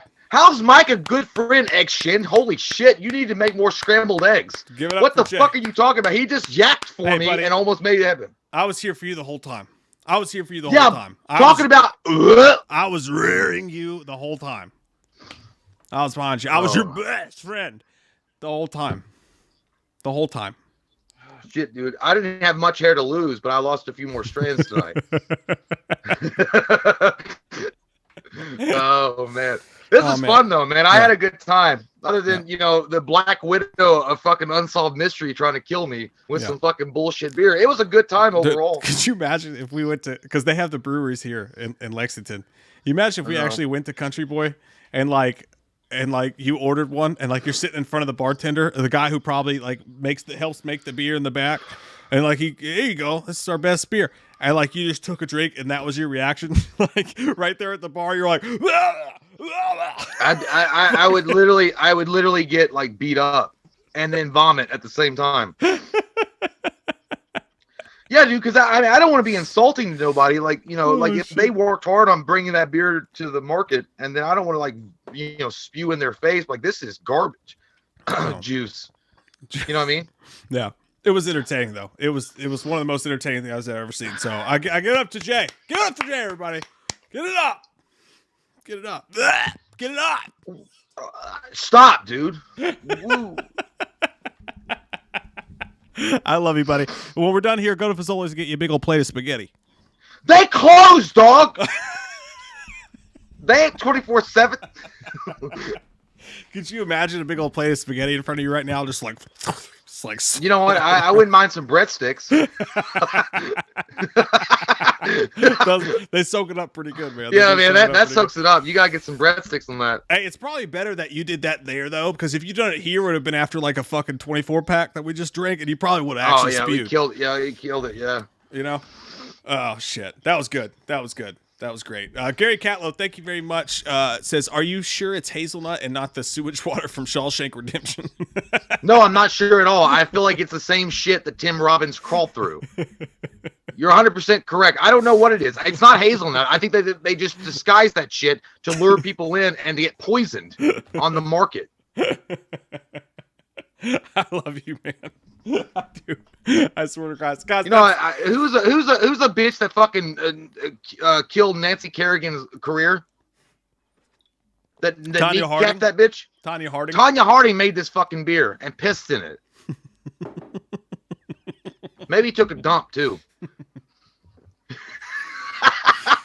It was awful. If you guys ever come across hazelnut fucking beer, turn the other way and get yourself a red stripe. Tanya Harding's special brown sauce. Olympic gold. God, that's so Olympic fucking gross, bronze. dude. That's so nasty. Holy shit. That's so fucking gross.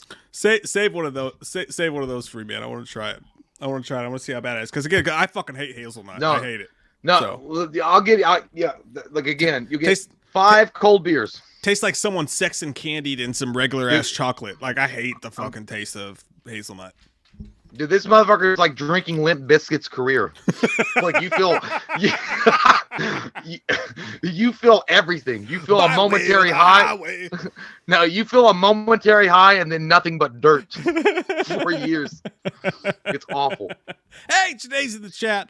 I hate to say it, Janae, because you're here right at the fucking end. We're just about to sign off, but we love you. Thanks for showing up. Either way. Hey, Janae, thanks for coming in. For, and she works in like the hospital. Where were you? Where were you, Janae? Where were you, Charles? I almost boogered out. Gypsy Warrior says Jay drank the sludge from Friday 13th Part 8. You remember that shit? You're goddamn right, and I'm gonna turn into a chunky boy from fucking Crystal Lake in a minute. Like honestly, that sewage hit me in the face. I think that was the best that possibly could have been without you actually spewing on camera. Which I honestly don't think is the goal because that would just be gross.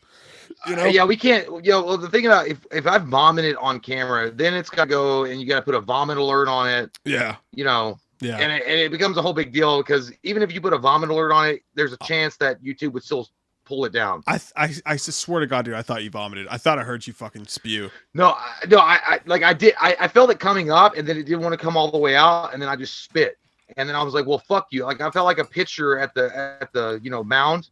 Yeah. And I couldn't throw the strike because I wanted to vomit it out. I really did. I wanted it out of my system. But they weren't coming. Keep drinking. We'll see what happens. Jay says, I work way too much. There is light at the end of the tunnel. It may be death, but that's okay too, LOL. Hopefully there is light at the end of this fucking tunnel for all of us. And, but you're doing God's work, man. You're doing awesome stuff, Shanae. But, yeah, man, that was fun.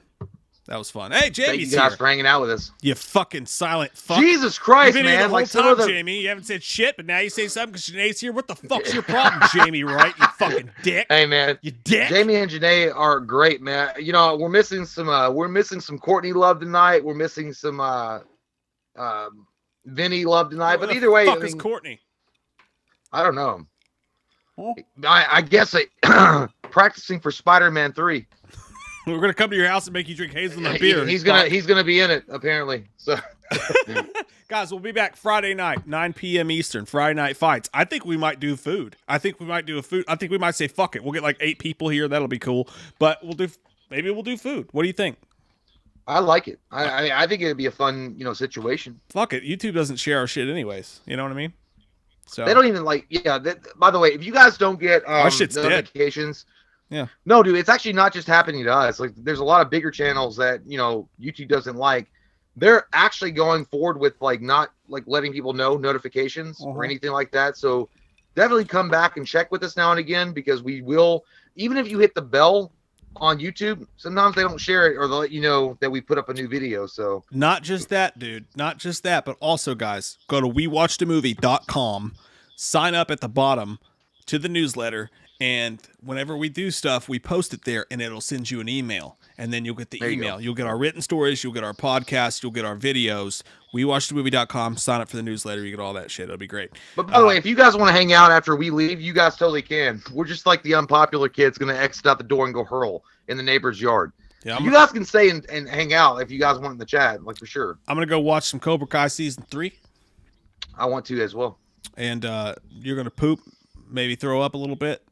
I'm going to throw up for sure. I'm going to throw up while I poop and then cry. Yeah, we're almost, and then I'm going to listen to Sinead O'Connor. I know what there is to know about the crying game. No, Sinead O'Connor was like,